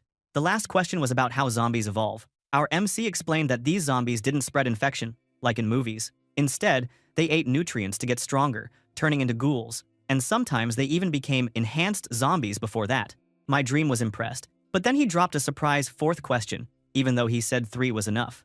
He wanted to know the exact number of special events in the story's world. Seong-ho was not about to give away all his secrets and refused. This made that sus guy laugh, finally admitting that Seong-ho was the real deal. Our hero was kind of annoyed now, so he told My Dream to get Survivor 1 on the call too. But the sus guy said that wasn't possible right now and didn't even give a reason, which sounded like total BS. Our boy called him out and said it was crap. Suddenly, My Dream acted all mysterious, tipping his imaginary hat and hinting that something big was about to go down. Seong-ho started to wonder if this dude was just stalling for time, or maybe he was totally nuts. But then, out of nowhere, Seong-ho got a bad feeling. He realized this mysterious guy was doing something dirty. He was actually doxing him right there, trying to find his real identity. At the same time, back in the real world, a guy walked into Seong-ho's internet cafe, bringing 2 security guards with him. The man ordered the guards to lock all the doors. The receptionist tried to tell him that he needed to pay for his computer time, but this guy just grabbed her arm and made it clear they weren't here to play games, but to find someone. Seong-ho noticed that this was supposed to be a chill, undercover mission, but this crew was going full crazy. To make things even weirder, the dude had a power like Lelouch from Code Geass, meaning he could actually mind control people. Yeah, that was bad news for our protagonist. Now, our boy was in big trouble and needed to get out, fast. So, he ran into the restroom and used his dimensional gate ability. Meanwhile, My Dream and his guys were going around the cafe, using their mind power on everyone, hunting for Seong-ho. They went through every spot and finally reached the restroom, thinking he must be hiding there. This dude was cocky, sure, but he could catch an assassin hiding in a stall. He even joked in his head that maybe he'd just find a random dude taking a dump. To check for any tricks, my dream splashed water around the bathroom, hoping it would reveal anything invisible, and waved his hands all over, searching for something weird. The wild part was that our MC had actually opened his portal right against the wall, so my dream was basically staring right at it, but the guy couldn't see a thing. After checking everything, this man admitted that Seong-ho was definitely not using stealth skills, so maybe he was someone who could move or teleport instead. Then, he told his goons to search every last corner and promised a big reward for anyone who caught our protagonist. While all this was going on, Seong-ho watched them through his portal and thought about his situation. He reflected that even though he was kind of rich in real life and pretty humble in the game, he never wanted things to end up like this. But he also realized that my dream had made everything clear. He'd been stuck trying to decide what kind of person to be, but now, thanks to this mess, he knew. He was done running away. If people wanted trouble, he would fight back, no more holding back. So while these idiots kept searching, thinking he was some movement specialist, Seong-ho planned his move. Then, like a total boss, he popped out from behind my dream and hit him with a high, scaring the crap out of him. This sus guy saw him in the mirror, but it was too late. Our boy lunged with a poisonous spear, slashing him in the leg. That poison worked fast, and my dream's body started giving out. Honestly, this dude had been trying to show off with his mind powers, but one slip-up and he was done. Seong-ho smashed his face against the wall, warning him not to mess around and making fun of how much the poison hurt. Every time my dream tried to say something, he just shut him down, telling him to keep quiet. He gripped his blade, explained that the apocalypse hadn't even started yet, and neither had the real murder system. Then, he cut the guy's gun off his belt and got really serious. He said that killing this guy right now wouldn't even get him in trouble. The blade hovered next to the guy's neck, but my dream finally got the message and shut up. With the poison working, the mysterious guy's body just flopped down even though he was still awake. He was completely helpless, like a monster ready to be farmed for loot. Seong-ho started his own interrogation and wanted to know why this guy tried to sell out Survivor 1 and target innocent people. Now, the hunter was just prey. My dream could only curse at him. So, our hero stole his gun and warned him that this was what happens if you even think about capturing him. He finished by telling the guy that if they ever ran into each other again, he wouldn't hold back, he'd kill him. Then, he slipped out of the cafe long before my dream's gang even realized what had happened. Back at his own place, our hero finally got a chance to breathe. He didn't waste any time, he jumped straight into his portal and went to the other world. There, he sat down and took apart the gun he stole from that mind control jerk. While he worked, he checked the guy's ID. Turns out, this dude's real name was Kwon Kyung-jun. He was in his late 30s, managed a whole golf club, and even secretly ran 3 bunkers through his business. Not only that, but bro was also some kind of sugar daddy, which explained how he got all the good stuff. Seong-ho figured that anyone like Kwon, who'd spent thousands of hours in the Asura game, probably had a busted power. Mind control was the obvious guess. That sort of skill was no joke. Of course, just having thousands of hours in a game didn't mean someone would be OP. Even the biggest no-lifers in games like Valorant or Counter-Strike could grind forever and still be stuck in bronze. The world of Asura was different. It always respected survival above all. That's why our boy's own portal ability was like a cheat code, especially if you were a veteran. But this was just a theory for now. He wanted to check out another veteran's skill before he got too cocky. After that, he tested the gun a couple of times, making sure it worked, and thought about how soon the apocalypse would hit.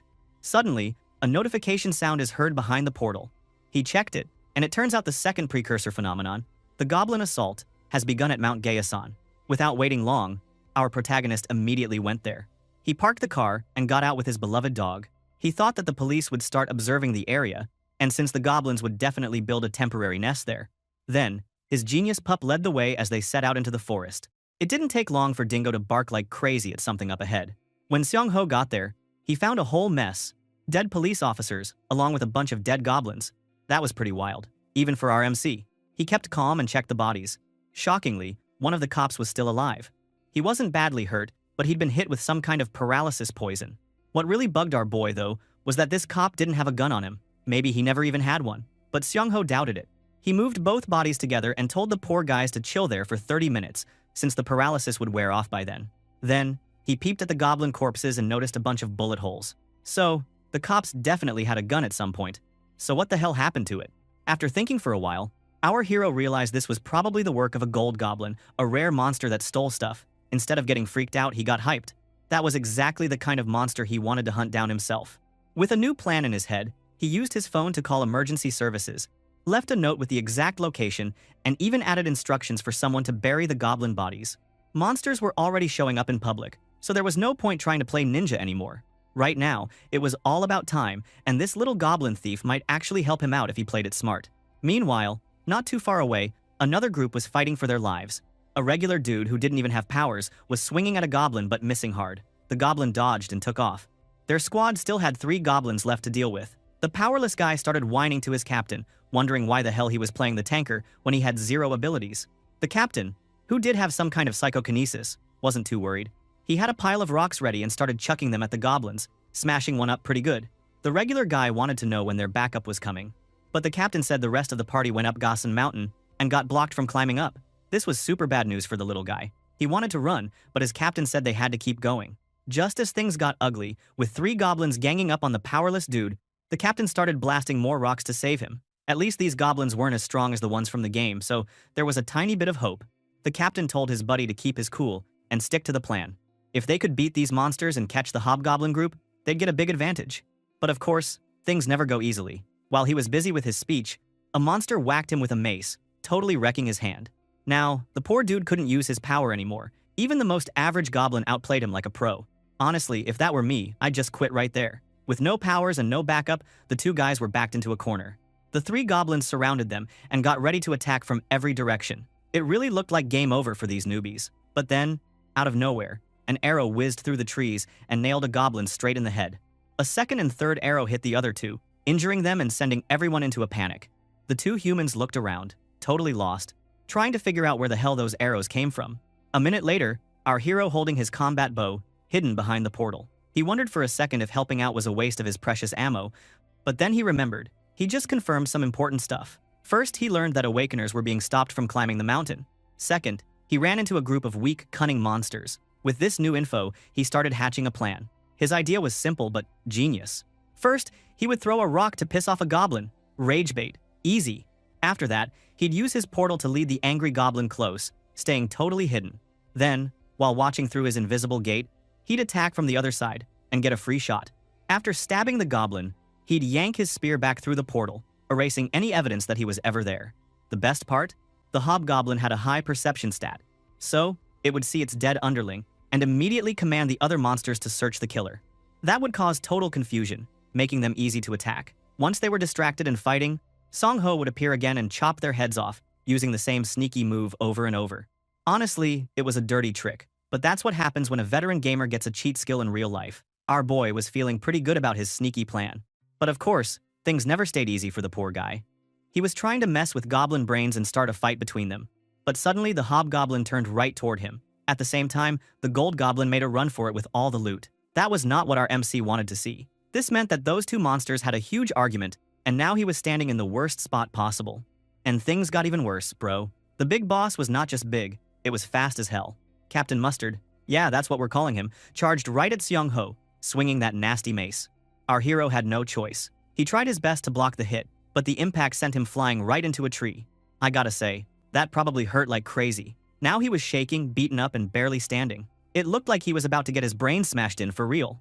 The hobgoblin wasn't wasting any time either. It rushed in, ready to finish the job. If Song-ho went down now, he was totally cooked, extra crispy, bro. Just as the monster's weapon came for his head, something insane happened. Our MC's health dropped so low that his special skill, Survival Instinct, kicked in.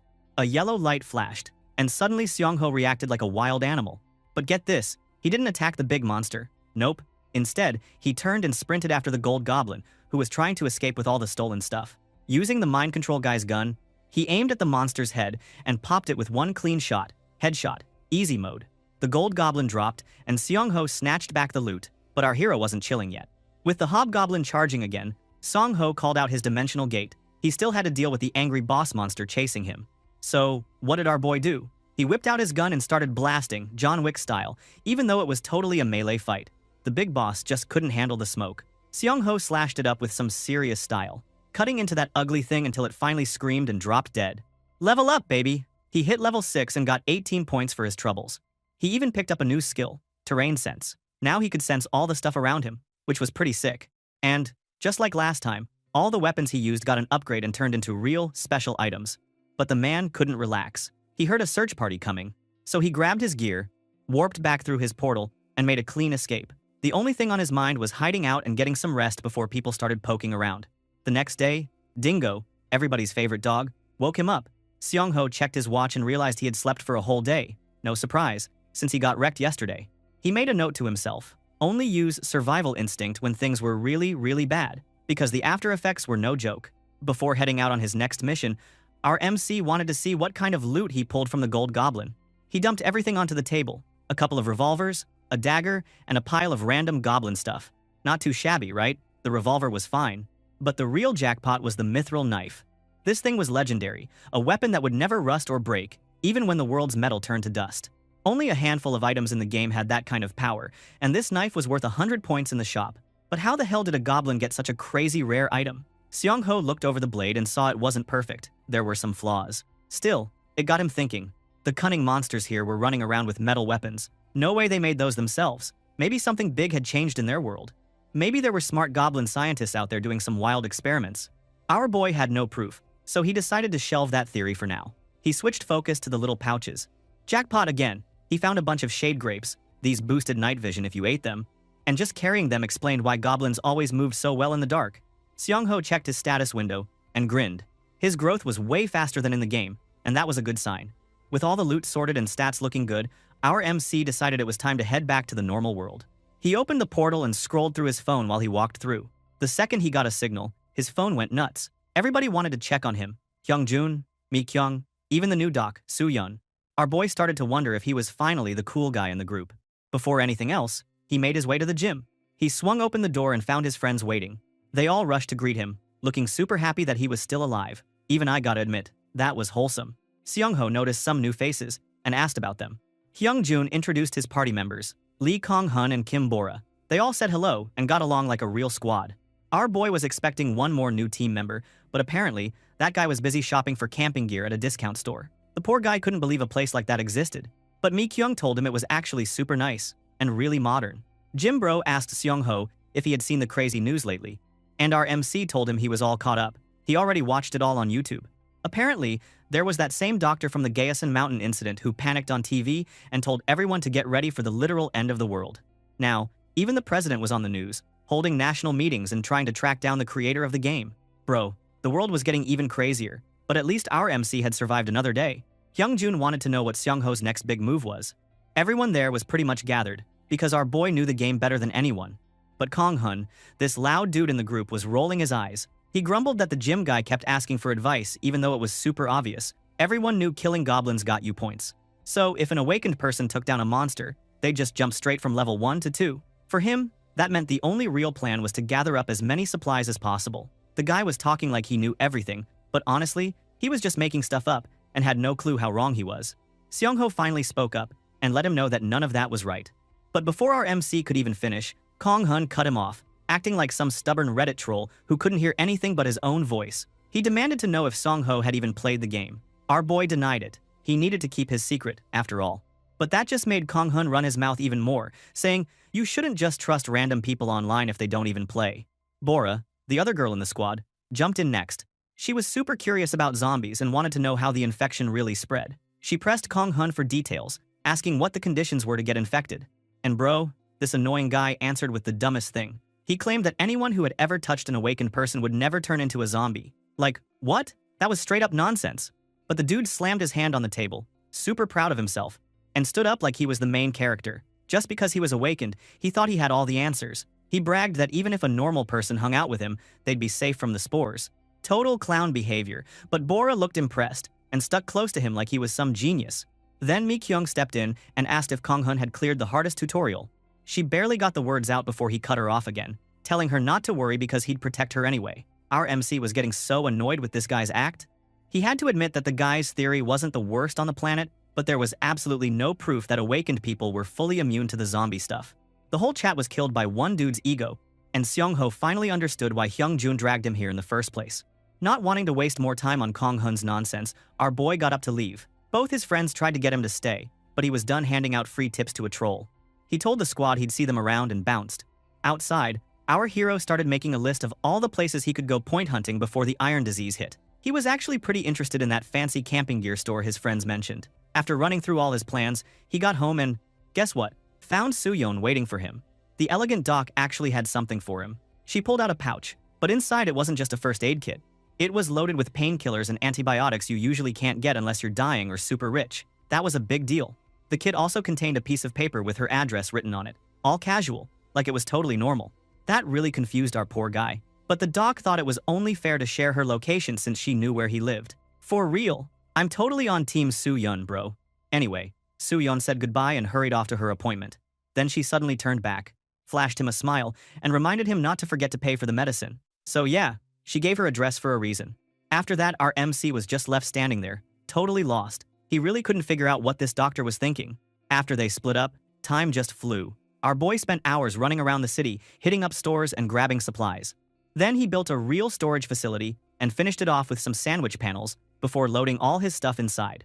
Remember that mini excavator he rented? He worked that thing like a pro, getting his construction done fast.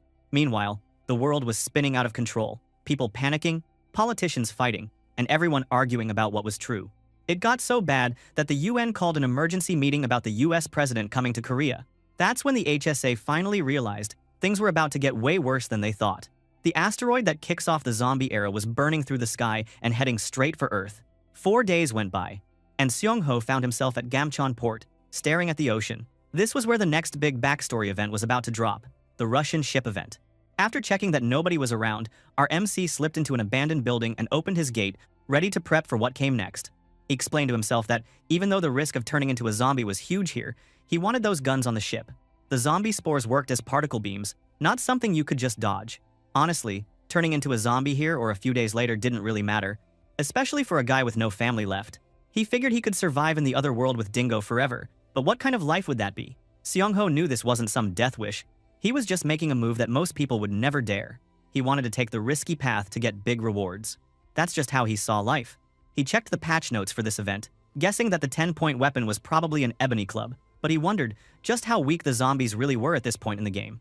After the asteroid landed, point values would change too. The guide was written with so much confidence, it freaked him out. The game creator totally expected this mess. Our MC was messing with his phone when things got even worse. He got an emergency alert, a tsunami warning linked to the next big event. In the next moment, the water started eating up the coast, getting higher every second. Out at sea, a ship was getting ragdolled by the waves. Seong-ho realized the city was flooding. He thought it was better to deal with zombies and monsters than natural disasters. As he watched the chaos, he thought about how powerless people really felt during disasters. But he didn't have the luxury of freezing up. He grabbed his boat and sprinted full speed, supporting it as he jumped straight off a building, no time to waste. He had to finish this job before the government goons arrived. Eventually, he reached the ship, anchored himself, and got ready. So far, so good. Here's the kicker. Awakeners like him don't turn into zombies. Turns out, Kong Hun's dumb theory was actually right about that. Song-ho didn't even feel that gross zombie itch that would mean infection. That was already a win. Now, he climbed a ladder onto the ship, ready to move on to the next part of his insane plan. Our boy Seong-ho was on the ship, ready for some zombie smashing action. He didn't even bother sneaking around. He actually called out to the zombies, like he was ringing the dinner bell for trouble. And check it, this dude was rocking shorts, a shield, and a mace, looking like a Power Ranger on summer break. Seriously, the vibe was nuts. Now, zombies in this game were always freaky because they treated everything around them as food. The infection part? Yeah. In the game, they couldn't really spread it, but if they ate enough, they would get seriously buff. Anyway, our MC charged right at the first zombie and floored it with his shield. Then, grinning like some battle-crazy streamer, he held up his mace and begged the zombie to brace its jaw. Yeah, as the zombie could even understand him. Well, he gave it an insane makeover, smashing its head in with one swing. Honestly, the first two zombies were way too easy. Our hero started wondering if someone had nerfed these guys. He even remembered that back in the day, you needed 2 or 3 hits to drop a zombie, but now, just 1. Still, after what happened with the orcs, he was not about to let his guard down. Guy learned his lesson the hard way, and making the same mistake twice would get him killed for real. Next, our MC peeked down the hallway and spotted a bunch of zombies just wandering around, trapped in a room. He didn't waste time, just strolled up and started bullying them left and right with his new gear. But he wasn't really here for zombie points. What he wanted was a pistol, so he headed straight toward the ship's wheelhouse, all focused, until suddenly, a loud gunshot rang out. That made him freeze. No way someone else survived the zombie mess on this ship. Cautious but curious, he rushed towards the sound, thinking maybe some normal dude just got super lucky. After all, if a regular person hung out with an awakener, sometimes they could dodge the infection by pure luck. If this person survived, Seong-ho wanted all the info he could get. But when he arrived, the poor dude was already dead, clutching a photo of someone he loved. That was rough, bro. For a second, Our MC felt like he was in some sad anime, but there was nothing he could do now. Still, at least the guy had a gun, which was exactly what Seong-ho needed. He carefully laid the dead man flat, giving him a bit of respect, and left. This kind of tragedy was only going to get more common, and our boy knew he'd be forced to make hard choices if he wanted to survive.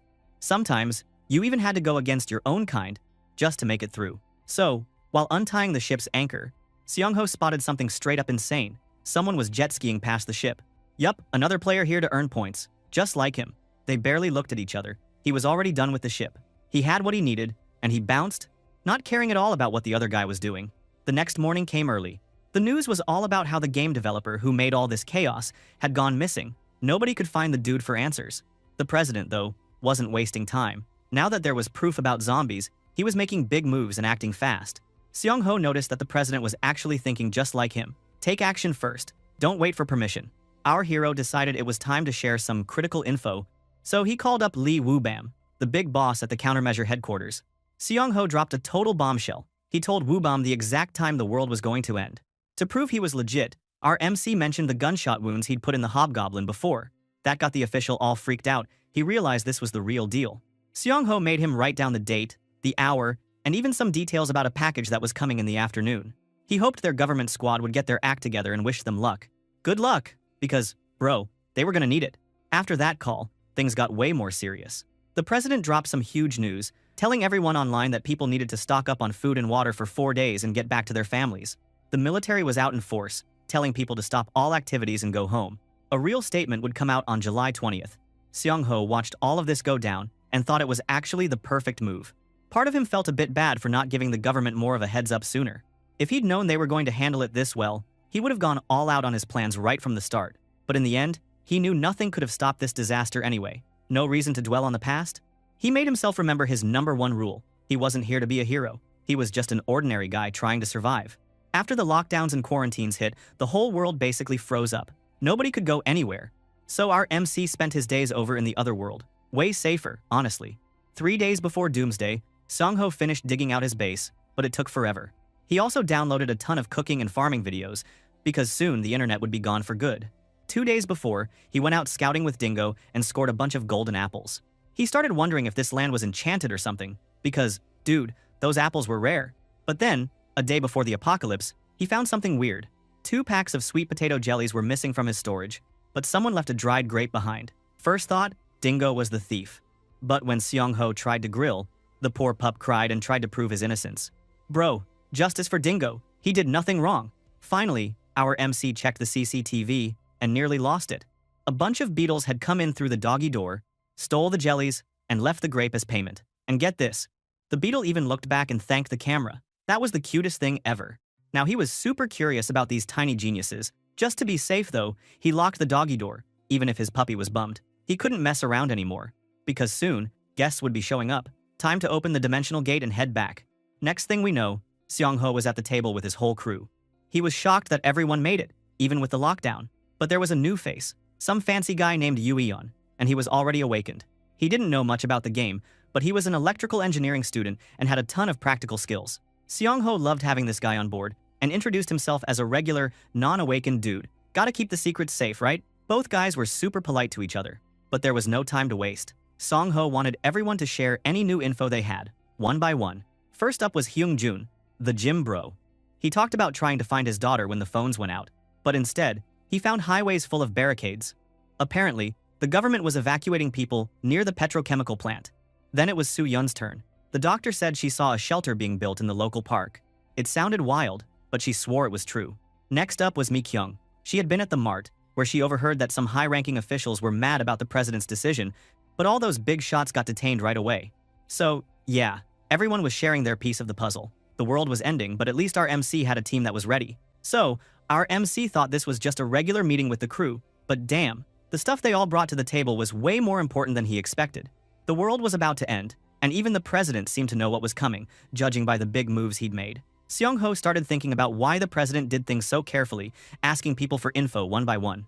It was simple. If you wanted to control a network, you had to have a real reason for every decision. Sure, he could have just told everyone he was a veteran and bossed them around, but that would have put a huge target on his back. Anyway, Seong-ho told the group to listen up because he was about to drop some truth bombs. He said he figured out that the president's real goal was to control how the apocalypse played out. This totally shocked everyone, like, you could practically hear their brains breaking. He explained his logic, pointing out the crazy lockdowns and how everything in the country had suddenly stopped. There was only one reason for that. The government knew exactly when the world was going to crash and burn. Soo-yeon, being the smart doc she was, realized right away that the end was almost here. She guessed the government was sure of the exact doomsday, and our hero confirmed it, calling July 20th the date of the apocalypse. Yoo-yeon totally freaked out and tried to run off to call his family, but Seong-ho yelled at him to sit down. Might have been harsh, but he was not about to let these people lose their cool now. He reminded the squad that any one of them could be a zombie by tomorrow, so they needed to get serious. Then Seong-ho pulled out a pile of files, finally explaining why he'd called everyone here. He had a plan for the tutorial phase and tons of survival info. Hyung-jun gave him a look and asked where he got all this secret stuff, so our MC just said he watched the streams. He even apologized to Mi-kyung for lying, but she just laughed it off since she'd been lying too. The point was, these files would help, but only if everyone followed the instructions to the letter. He practically begged them to stick to the guide, at least until the first round was clear. So, the meeting ended, and midnight showed up like a final boss. This was literally the last peaceful night before the world turned into a horror movie hell. Seong-ho had been grinding for 32 days straight, training every skill he could, but he still felt like some stuff wasn't perfect. He worried that hiding his real identity might come back to bite him, but he had zero regrets. He'd done his best, and that was it. That night, our boy watched as his whole country launched missiles right at the asteroid. He saw the explosion as the missile hit, and for a second, he wondered if this was really the end. Like, was there any way out of it for humanity? Well, the answer was clear. The apocalypse had officially started. When morning came, the lockdown was gone. Seong-ho finished his prep work, slapping bulletproof glass and super strong doors everywhere. He kept up his wild routine, even injecting himself with a little poison just to toughen up. And get this, bro did 300 push-ups while poisoned. Who does that? Saitama from One Punch Man would be jealous for real. Once he finished his insane workout, he switched into some fresh combat gear and sat down for breakfast with his loyal dog Dingo, acting totally chill while waiting for the president's big announcement at 9 a.m. He even nodded off for a bit, but when the TV came on, the president gave the speech of a lifetime. Martial law, closed roads, and a full lockdown. Seong-ho couldn't help but feel respect for the guy. No one else could have ended Korea on a better note. Still, this was goodbye to the old world. Whether he liked it or not, humanity would have to eat this disaster and try to survive. At least this time, our MC wasn't some clueless newbie. He was rolling into the end of days like a hardened pro. 4 hours left until the spores would hit the world. Seong-ho spent half that time in the other world, checking on all his farmed resources and setting up gear for life after the iron disease. While he was being productive, society was ripping itself apart. People started fighting in the streets, and nobody cared about the laws anymore. Some chubby dude was running around with his butt out, just asking for trouble, until a car ran him over. Yep, that was his apocalypse speedrun right there. Other people just started killing for fun, like it was all some messed up game. And bro, side note, if you were there, how would you handle the end of the world? Drop your answer in the comments, I'm dying to know. Meanwhile, a bunch of punks were out joyriding, not even caring that a guy just died. One of them said it was fine to ditch the car anyway, since the iron disease would ruin all the vehicles soon. Another punk waved a bat up at someone spying from the rooftop, calling him out. Turns out, this punk had a grudge against Seong-ho and wanted to use him for points. Wild, how people show their true selves at the end, right? He watched all this, and even noticed official flyers raining down from the sky. The government was still worried about its people, even now. Kind of touching, honestly. Seong-ho knew he wasn't that selfless. He believed in putting his own survival first, even if that made him a little cold. He figured most folks could never live up to that whole save everyone standard. Anyway, time for him to get back to business. Just a few minutes left on the clock before the spores crashed down from space. Our hero had air tanks ready, but even he didn't know if it was enough. He'd memorized every useful route out of the city for supply runs. Checking his watch, he wondered if he'd ever forget to take it off. Then he shook it off and just put his helmet on. All that was left was to get ready. At exactly 1 p.m., the spores landed. Seong-ho took a deep breath, started his bike, and hoped his whole plan wouldn't blow up in his face. Right away, the infection started spreading. The spores sucked the life out of people, turning them into disgusting, purple, flesh-eating monsters. These zombies were drawn to any kind of noise. Seong-ho dodged a few and realized there weren't that many outside. That actually made sense. Most people were home, turning into zombies with their families. The strange part was wondering who managed to stay human. But bro, the streets were clear, which was great for a loot run. He took a shortcut, planning to avoid zombies and focus on farming. The stores were still locked up tight, so he smashed the glass with a sledgehammer and rolled inside. He quickly shouted at his portal, knowing he had to make every second count. He grabbed everything he could, especially medicine. There's no harm in hoarding for survival, right?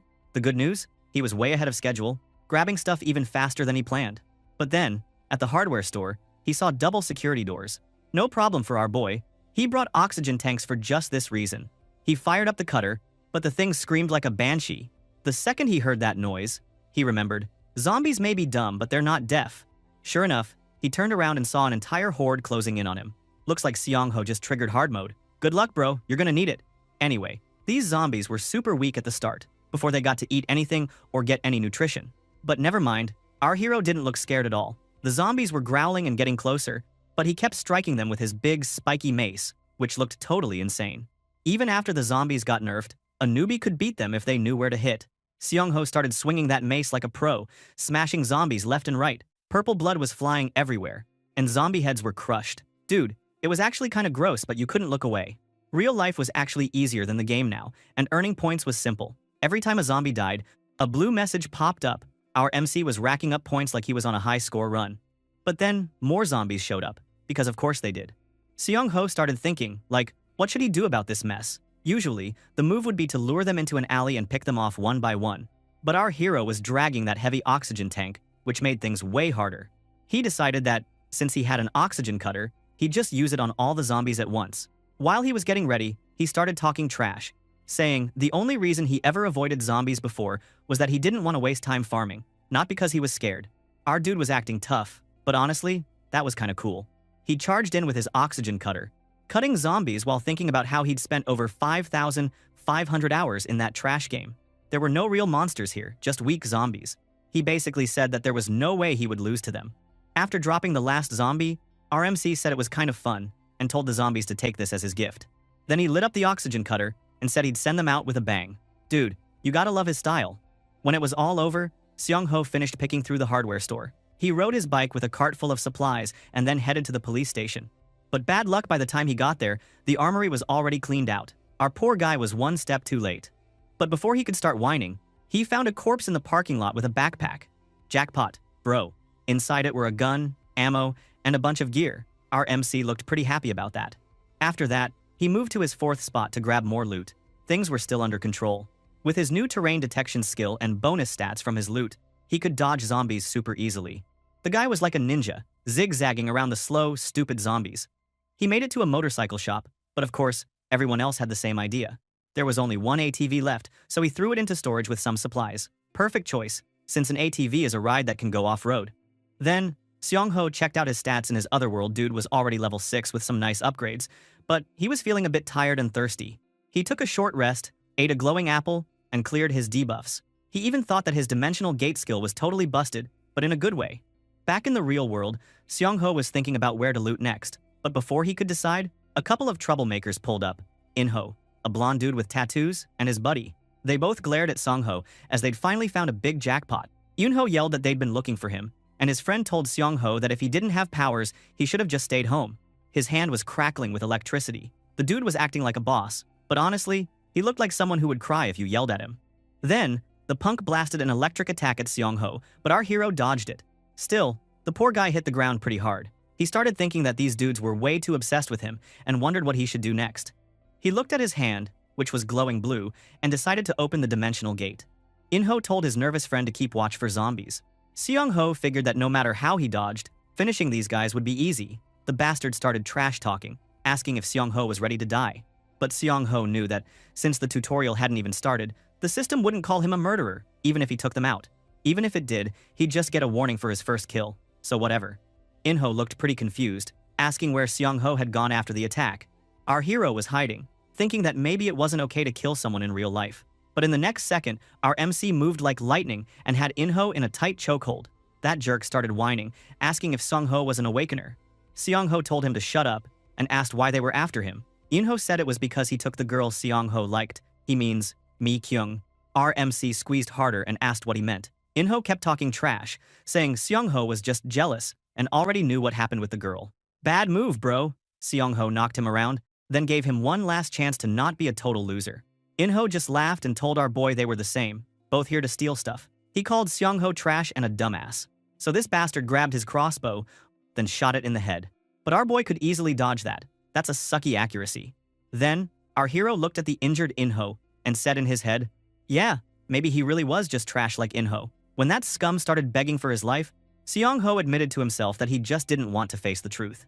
A message popped up. He got 50 points for the kill, but he felt disgusted. He thought that even after fighting hundreds of death matches in Sura, killing a real person felt way dirtier. That's when his buddy showed up, screaming and freaking out. Seong-ho told him to watch his back, and that poor guy got all confused, wondering what that meant. Then he turned around and, bro, a whole pack of zombies was right behind him. The poor guy screamed like a baby as the zombies jumped him and started tearing him apart. Seong-ho didn't flinch. He stood there cold as ice, thinking that people like those two scumbags, who only cared about themselves, totally deserved to die in an apocalypse. And that's how our MC finished his bloody day, looking like a badass who had seen way too much. Anyway, let's talk about the murderer system. This was something added about 3 months after the start of that messed up game, just to stop trolls from going wild. Good idea, but wow, the rules were all over the place. When you murder someone for the first time, the system only gives you a warning because the developers were scared of losing players.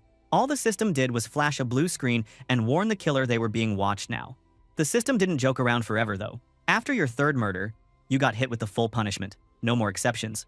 For the second murder, you might get away with it if the system thought you weren't really responsible, like some kind of murder court, but still people wanted to be murderers. Why? For the points, the stat boosts, and sometimes to steal the other guy's special powers.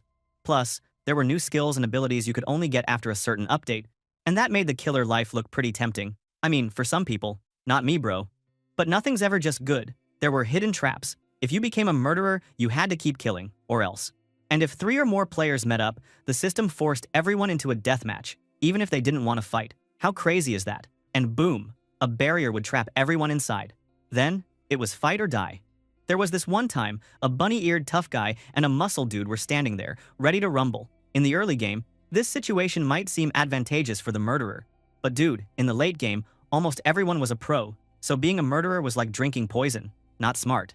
Normally, if you became a murderer, you'd feel your heart pounding like a drum. But our boy? He stood there, hand on his chest, and felt nothing. As he had predicted, the system hadn't kicked in yet, because it was still before the apocalypse tutorial started. So, for a few hours, Seong-ho could technically kill people, and nobody would stop him. Not a great look for humanity, but that's the rule. Our hero looked at the bodies of the 2 losers from earlier and thought to himself that this wasn't a game and maybe he was going nuts. But he decided not to overthink it. He told himself to stick to the plan and keep his one iron rule. Fight unfairness with unfairness. If someone messed with him, he'd give it right back, times 10.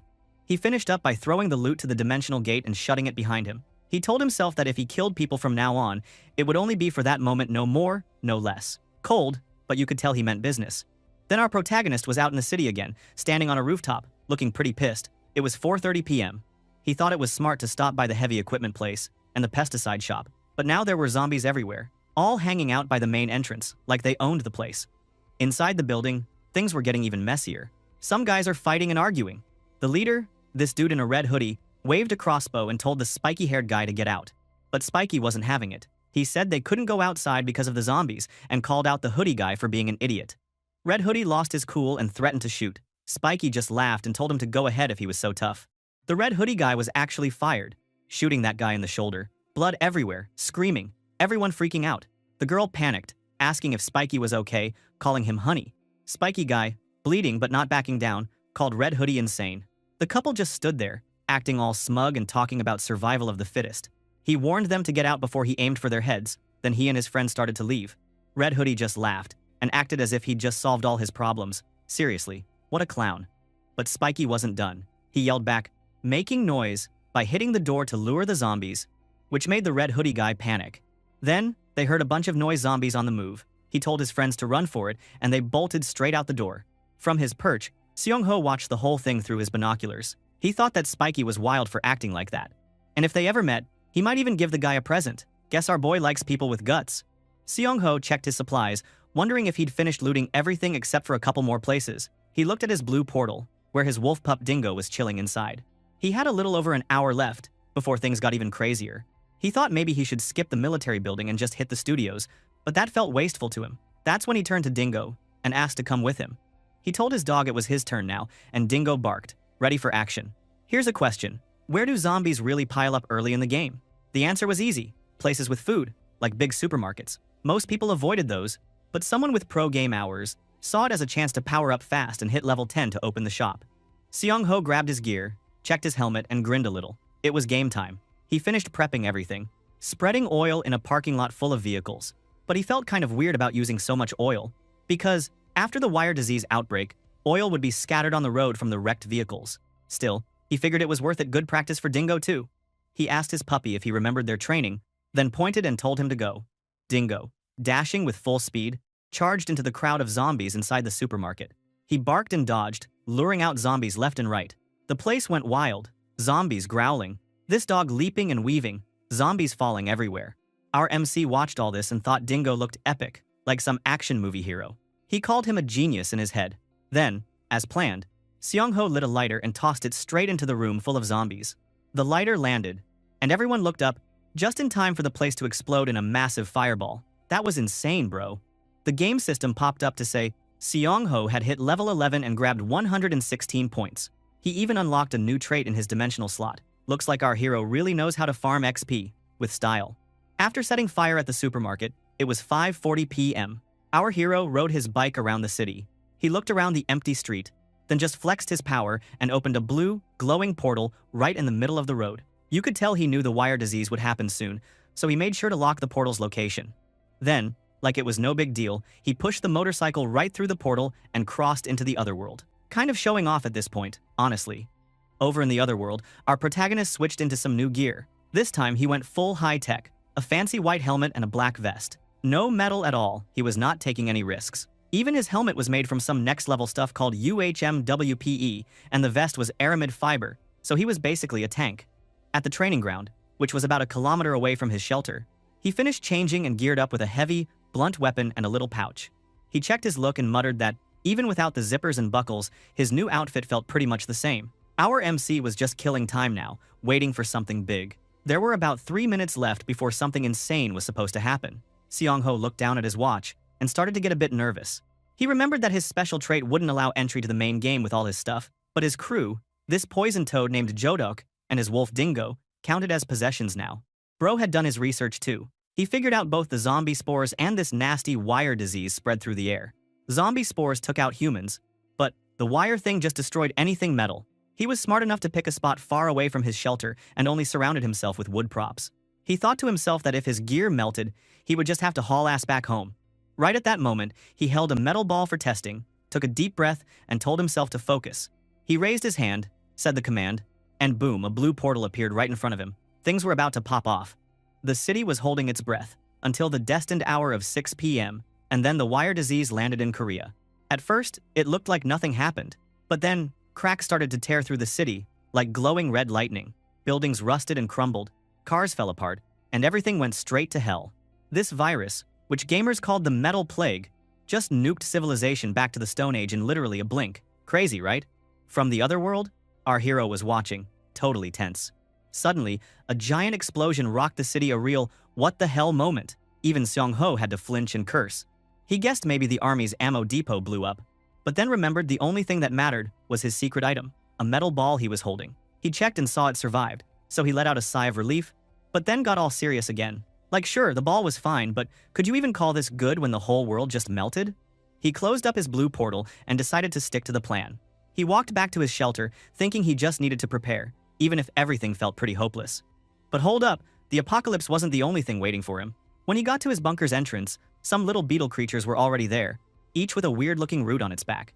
The poor guy looked at them like, "Bro, are you seriously back here to steal again?" The leader, Red Beetle, handed him a root, and Seong-ho was like, "What the hell? Is this a gift or are you trying to trade for more sweet potato jelly?" Even though he was trying to be nice, he kind of lost his patience and told the beetles they were really pushing their luck. But then, get this, he called them cute. Even our tough MC had a soft spot. He tried to explain that, honestly, he didn't care about food. He wanted strange or rare items instead. But no matter what he said, the beetles just stared at him, totally confused. He gave up, sighed, and sat down. These little guys might be smart, but there was no way they could really talk, right? Then, plot twist, a red beetle stood up and picked a wooden stick, then drew the transaction scheme on the ground. Our boy was so shocked he almost fell over. He wondered if the beetle was actually asking for a trade, or for jelly, right here, right now. Seong-ho got excited and reached out, but the beetle got spooked and slapped his hand. The boss beetle made some funny noises, and he apologized for being too fast. After a couple more beetle squeaks, Seong-ho just decided that, sure, this was a deal. Suddenly, a blue system window popped up, saying he had successfully communed with the black beetle swarm. The boss beetle wanted a contract, which was pretty wild. Our boy thought it was weird, since for his other pets, things just ended at successful communion. He realized that maybe really smart animals needed contracts instead of being claimed. The system asked him to sign, and when he saw the contract, dude thought it looked weirdly official, but he had nothing to lose. He signed. The contract said the beetles would bring rare ores and strange stuff, and Seong-ho would trade them sweet potato jelly. As long as he didn't hurt the beetles, they counted as his possessions. Pretty sweet deal, honestly. Right after signing, the system told him the beetle swarm was now officially his. He was still trying to process what just happened when the beetles scurried off to start searching. He called them back, saying, "Hey, you came here for food, right?" He handed out some packs of sweet potato jelly as a signing bonus, and the beetles grabbed them like they just won the lottery. Then, our MC got really serious and told the beetles they better not just eat and run, he wanted those rare items. He even said if they tried to ditch him, he'd ignore the whole apocalypse and chase them to the ends of the earth. Insane, right? But then he just grinned and cheered them on. That's our hero for you, one part apocalypse survivor, one part jelly dealer, and somehow the boss of a beetle gang now. What a life. After making friends with little beetles, our MC was back at it, grinding through this brutal game world. The tutorial phase? Yeah, it always started at night, when everything was extra creepy and dark as hell. The poor guy figured he had about 2 or 3 hours to do whatever before things got really wild, so instead of chilling out, he kept moving, packing up all his scavenged loot on a table. Dude had snacks, drinks, bandages, even some nice extras like matches and a ceramic knife, stuff that definitely wasn't junk. He thought these guys must have been way more loaded than he first guessed, especially since they had gear like that. He felt pretty pleased with what he found, but he knew he couldn't just sit still. He had to find out more about the gang's survivors, even scout their hideout, no matter what. Our protagonist finished sorting through all the gear, then plugged a scavenged PC tower and one of those NAS hard drives into his docking station. He started scanning through the data, hoping maybe he'd score something useful. What did he find? Bro, files stacked with a ton of media like game covers, music players, all sorts of random stuff. But just as he was about to quit searching, our boy found something he really wasn't ready for. When he checked one of the folders, he suddenly jumped. Was that Mi-kyung? On the screen was this promo photo of a woman who looked exactly like her, showing off in a stylish crop top and shorts. He wondered if she was actually an idol or something. Then he figured, honestly, someone who looked like her being just some regular person would probably be the real surprise. Our MC sat there thinking, but then decided it was better to just delete the file. He remembered how Mi-kyung acted back in the day at the salon, and figured she probably wouldn't want that memory hanging around. So, he wiped it and said that was enough snooping. With that done, he focused on something way more exciting, checking out his new perks for hitting level 10. In full combat gear, our boy stared at his status screen and called up the shop window in his head. The prices were definitely different from what he remembered from his old days playing the game, but the shop still had all kinds of cool stuff. Guaca powder, luminous stone, sun apple juice, a mithril knife, and especially the ebony wood club. He looked over the shop list and picked out a couple of items by number. Right in his hands, a blue potion and a yellow crystal appeared, just like in the game. He figured, if things worked the same way here, maybe he could still use that old trick, the bug, that only worked during the tutorial. Next, he checked out his new bonus trait, Dimensional Slot. A blue window popped up, explaining the slot system. Basically, it was like having a special pouch that could hold up to 5 different things, and you could grab any of them instantly with a thought. Our hero was pumped. He started calling them out, slot 1, slot 2, all the way to slot 5, and 5 glowing blue cubes floated around him. He thought this was insane. This meant he didn't have to lug all his gear around anymore or hide weapons with his portal trick. He could just stash it all in the slots. He loaded up all 5 slots, maxing them out, and thought this was the most busted, overpowered trait ever. He even explained to himself that scaling meant a skill that got super strong the longer you played. Before heading out, he told Dingo, his wolf pup, to keep an eye on the house while he was gone. Then, with a big blue portal swirling around his hand, he got ready to finish this annoying tutorial. Our hero jumped through the portal and landed in the middle of a totally trashed city. It was pitch black, with buildings falling apart everywhere. He looked up. Yeah, it was way too dark out here. He tried to use his moonlight and terrain sense skills to see, but it was useless. So, he pulled up slot 3 and grabbed something special, shade grapes, which would boost his night vision. He hadn't seen any more of these in this world, so he kinda wanted to hoard them for later, but he realized it was better to use them than to die because he couldn't see. He ate the grapes, and boom, his eyes started glowing freaky yellow, and suddenly, the whole ruined city lit up for him like it was daytime. He was impressed, saying he could see everything now. Helmet back on, he looked for somewhere safe to hide out for a bit, yellow eyes glowing through his visor. He climbed up a ruined building and checked out the zombie situation below. He remembered that, in this world, nobody was going to warn you when events started, except for the tutorial. Here, the start was announced by the arrival of a moving wall of zombies, which was honestly the most obvious warning ever. He told himself there were 2 ways to trigger the zombie rush. First, getting spotted by a zombie. Second, picking up a special tutorial item. He moved carefully, then reached down to the safe building to spawn the item. He had to stare at a certain spot for a while. Then, snatch the weapon right before it finished appearing a bug that only worked during the tutorial. And it worked! A blue spiked club started to form, but before it finished, our boy grabbed it. There was a flash, and bam, he had the weapon. Even better, the same process let him clone a second identical club, which happened to be the premium version from the shop. That was just broken, bro. He double-checked the patch notes, but most of them were vague nonsense, except for one legendary change that made things way easier. He laughed, hearing the zombies getting louder and ready to chase him. He told the crazy horde to chill out, and figured even if he wanted to avoid them, there was no way. He was going to be stuck fighting these freaks for a while. Glass started breaking all around him, and zombies closed in. Our MC started smashing heads with the spiked club, and blood spurted everywhere. He said he was going to keep killing zombies until he was sick of it, because one way to clear the tutorial was just to wipe out every single monster on the map. But, if he didn't feel like a bloodbath, there was also the option to just break through the zombie wall and escape. He tried that for a second, running fast and swinging through the horde, but there are too many. He was annoyed and swore, realizing he couldn't just speedrun his way through like some insane gamer. But he shrugged it off. Didn't matter. His plan was always to hunt down the big boss and crush it anyway. So he got up, eyes glowing and ready, and sprinted off into the ruined city like a real apocalypse veteran, ready to end this damn tutorial.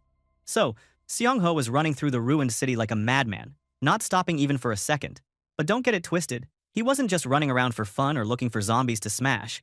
Nah, he was hunting something serious, the boss monster. Only, you don't find that thing just anywhere.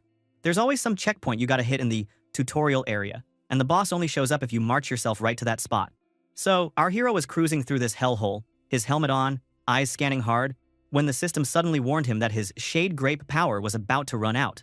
Dude started running hastily while avoiding zombie attacks. He remembered that somewhere within a 3-kilometer radius from the start, there was always a checkpoint, a building with no zombies at all. Yeah, you heard right. Clean, untouched, totally safe. He spotted it, a big building shining like it didn't get the memo about the apocalypse. He wasted no time, jumped inside, and finally, for once, felt like he could chill for a second until the boss respawned. He took off his helmet and was about to head to the roof to check what kind of super zombie was spawning this time. But then, bam! He looked up and saw Mi Kyung staring down at him from the stairs, eyes wide as she'd just seen a ghost. She called out his name, all surprised, and bro, even our MC looked pretty shocked for a second. Next thing you know, they're talking in this safe zone. Seong-ho asked if everyone had made it out alive, and Mi Kyung said, "Yeah, thank God." Then, he wanted to know how the hell she ended up all the way over here. The girl explained that, no, it wasn't like they just ignored the guidebook or anything. It was just that Kyung-hoon, one of the guys, insisted they all stick together, and then, surprise, the zombies crashed their party. This obviously pissed off our boy. He couldn't help thinking that Kyung-hoon was a total troll who didn't even use the info he was given. He told Mi Kyung to listen up because things were about to get rough. He thought to himself that acting like a normal person instead of a player in this situation was just asking for trouble. He warned her that soon, a boss-level enhanced zombie would be summoned. Mi Kyung freaked out and asked if that was his plan, but he said nope, he just got dragged into all this mess because someone else caused trouble. She looked kind of embarrassed, but he didn't let it stop him. Seong-ho explained that when the boss is defeated, the wall of zombies breaks, and they stop attacking. One dude in a video even said that if you run or hide at that moment, you finish the tutorial. The lady asked when the boss zombie would show up, and the MC just said, soon. Guess what? Right then, a giant zombie exploded onto the scene, crackling with blue lightning, red tentacles coming out of its head. Honestly, it looked insane. Mi Kyung said it looked gross, and bro, she wasn't wrong. Then, Seong-ho asked her if she'd noticed anything weird happening to herself, and she was like, why would he ask that now? Our hero explained that zombies like this one could seal something, and Mi Kyung, looking nervous, tried to open her system window. But bam, red warning, her trait was sealed, just like he said. Seong-ho thought for a moment, then turned to her and asked if she still trusted him. Mi Kyung smiled and told him that, of course, she did. He already saved her more than once. He wanted to check one more thing. He asked if she still had all the items he sent her. She said yeah, everything was in her bag, including the flare. Good enough for him. He told Mi Kyung to run up to the roof and draw all the zombies' attention, while he'd take care of the boss. He put his helmet back on and got ready. But inside, our poor guy was kind of annoyed he'd come down like a pro, But now the boss zombie had this trait sealing effect, and that was a huge pain. He thought about how, in the game, traits didn't even exist, so monsters like this couldn't seal them. But now, in the real world, even monsters had new tricks. He figured if he'd known this would happen, and he would have loaded up his best gear differently. But then he noticed something weird. His additional traits weren't sealed. A bow appeared in his quick slot, and he realized maybe it was because this enhanced zombie was a lower level than him. So, some of his skills and items still worked. He called that good luck, finally. He loaded his bow, aimed, and thought if the boss was lower level, it probably wouldn't drop many good items. But whatever, he wasn't alone, so he had to play it safe. While Mi-kyung set off her flare on the rooftop and got a whole horde chasing her, yelling and pulling more zombies her way. Our MC watched all this chaos and thought, hey, at least this girl's good at getting attention. Suddenly, the system told him his strength went up by 1. Free stat point? Nice! He joked that maybe this fight was a fair trade after all. He aimed at the boss zombie, ready to pay it back with a one-shot kill. He fired, and his arrow shot out, hitting the zombie in the right chest. The monster screeched, blood flying everywhere, but it wasn't dead yet. Seong-ho grumbled that his aim was a bit off because of the bad visibility. So, he couldn't get the one-turn kill. No big deal, though. He pulled out his spiked mace, leaped down, and smashed the zombie's head open with a brutal swing. The thing finally dead. Goodbye, boss zombie. Right away, he saw that his trait was back to normal, and he got 10 points from the system. He checked around for any loot, thinking the boss was too weak to drop anything cool. But wait, he found something, a bracelet called the Roboton bracelet that gave +2 perception. Not bad. Seong-ho noticed there were 2 of them, and was just about to figure out why. When Mi-kyung shouted his name from across the area, she ran over, all excited, saying the trait seal was gone, so she took care of the leftover zombies and hurried back. Then the system told him he got another 17 points. Looked like some new reward system from the latest patch. Seong-ho thought that was probably from finishing the tutorial in a new way. He turned to Mi-kyung and held out the bracelet for her. She tried to say she didn't deserve it, but our hero insisted. He put the bracelet on her wrist himself, telling her that, honestly, they only cleared the boss because of her help. And with that, our boy was ready for the next step, maybe hitting up the fitness club to check on his buddy, or whatever the apocalypse threw at him next.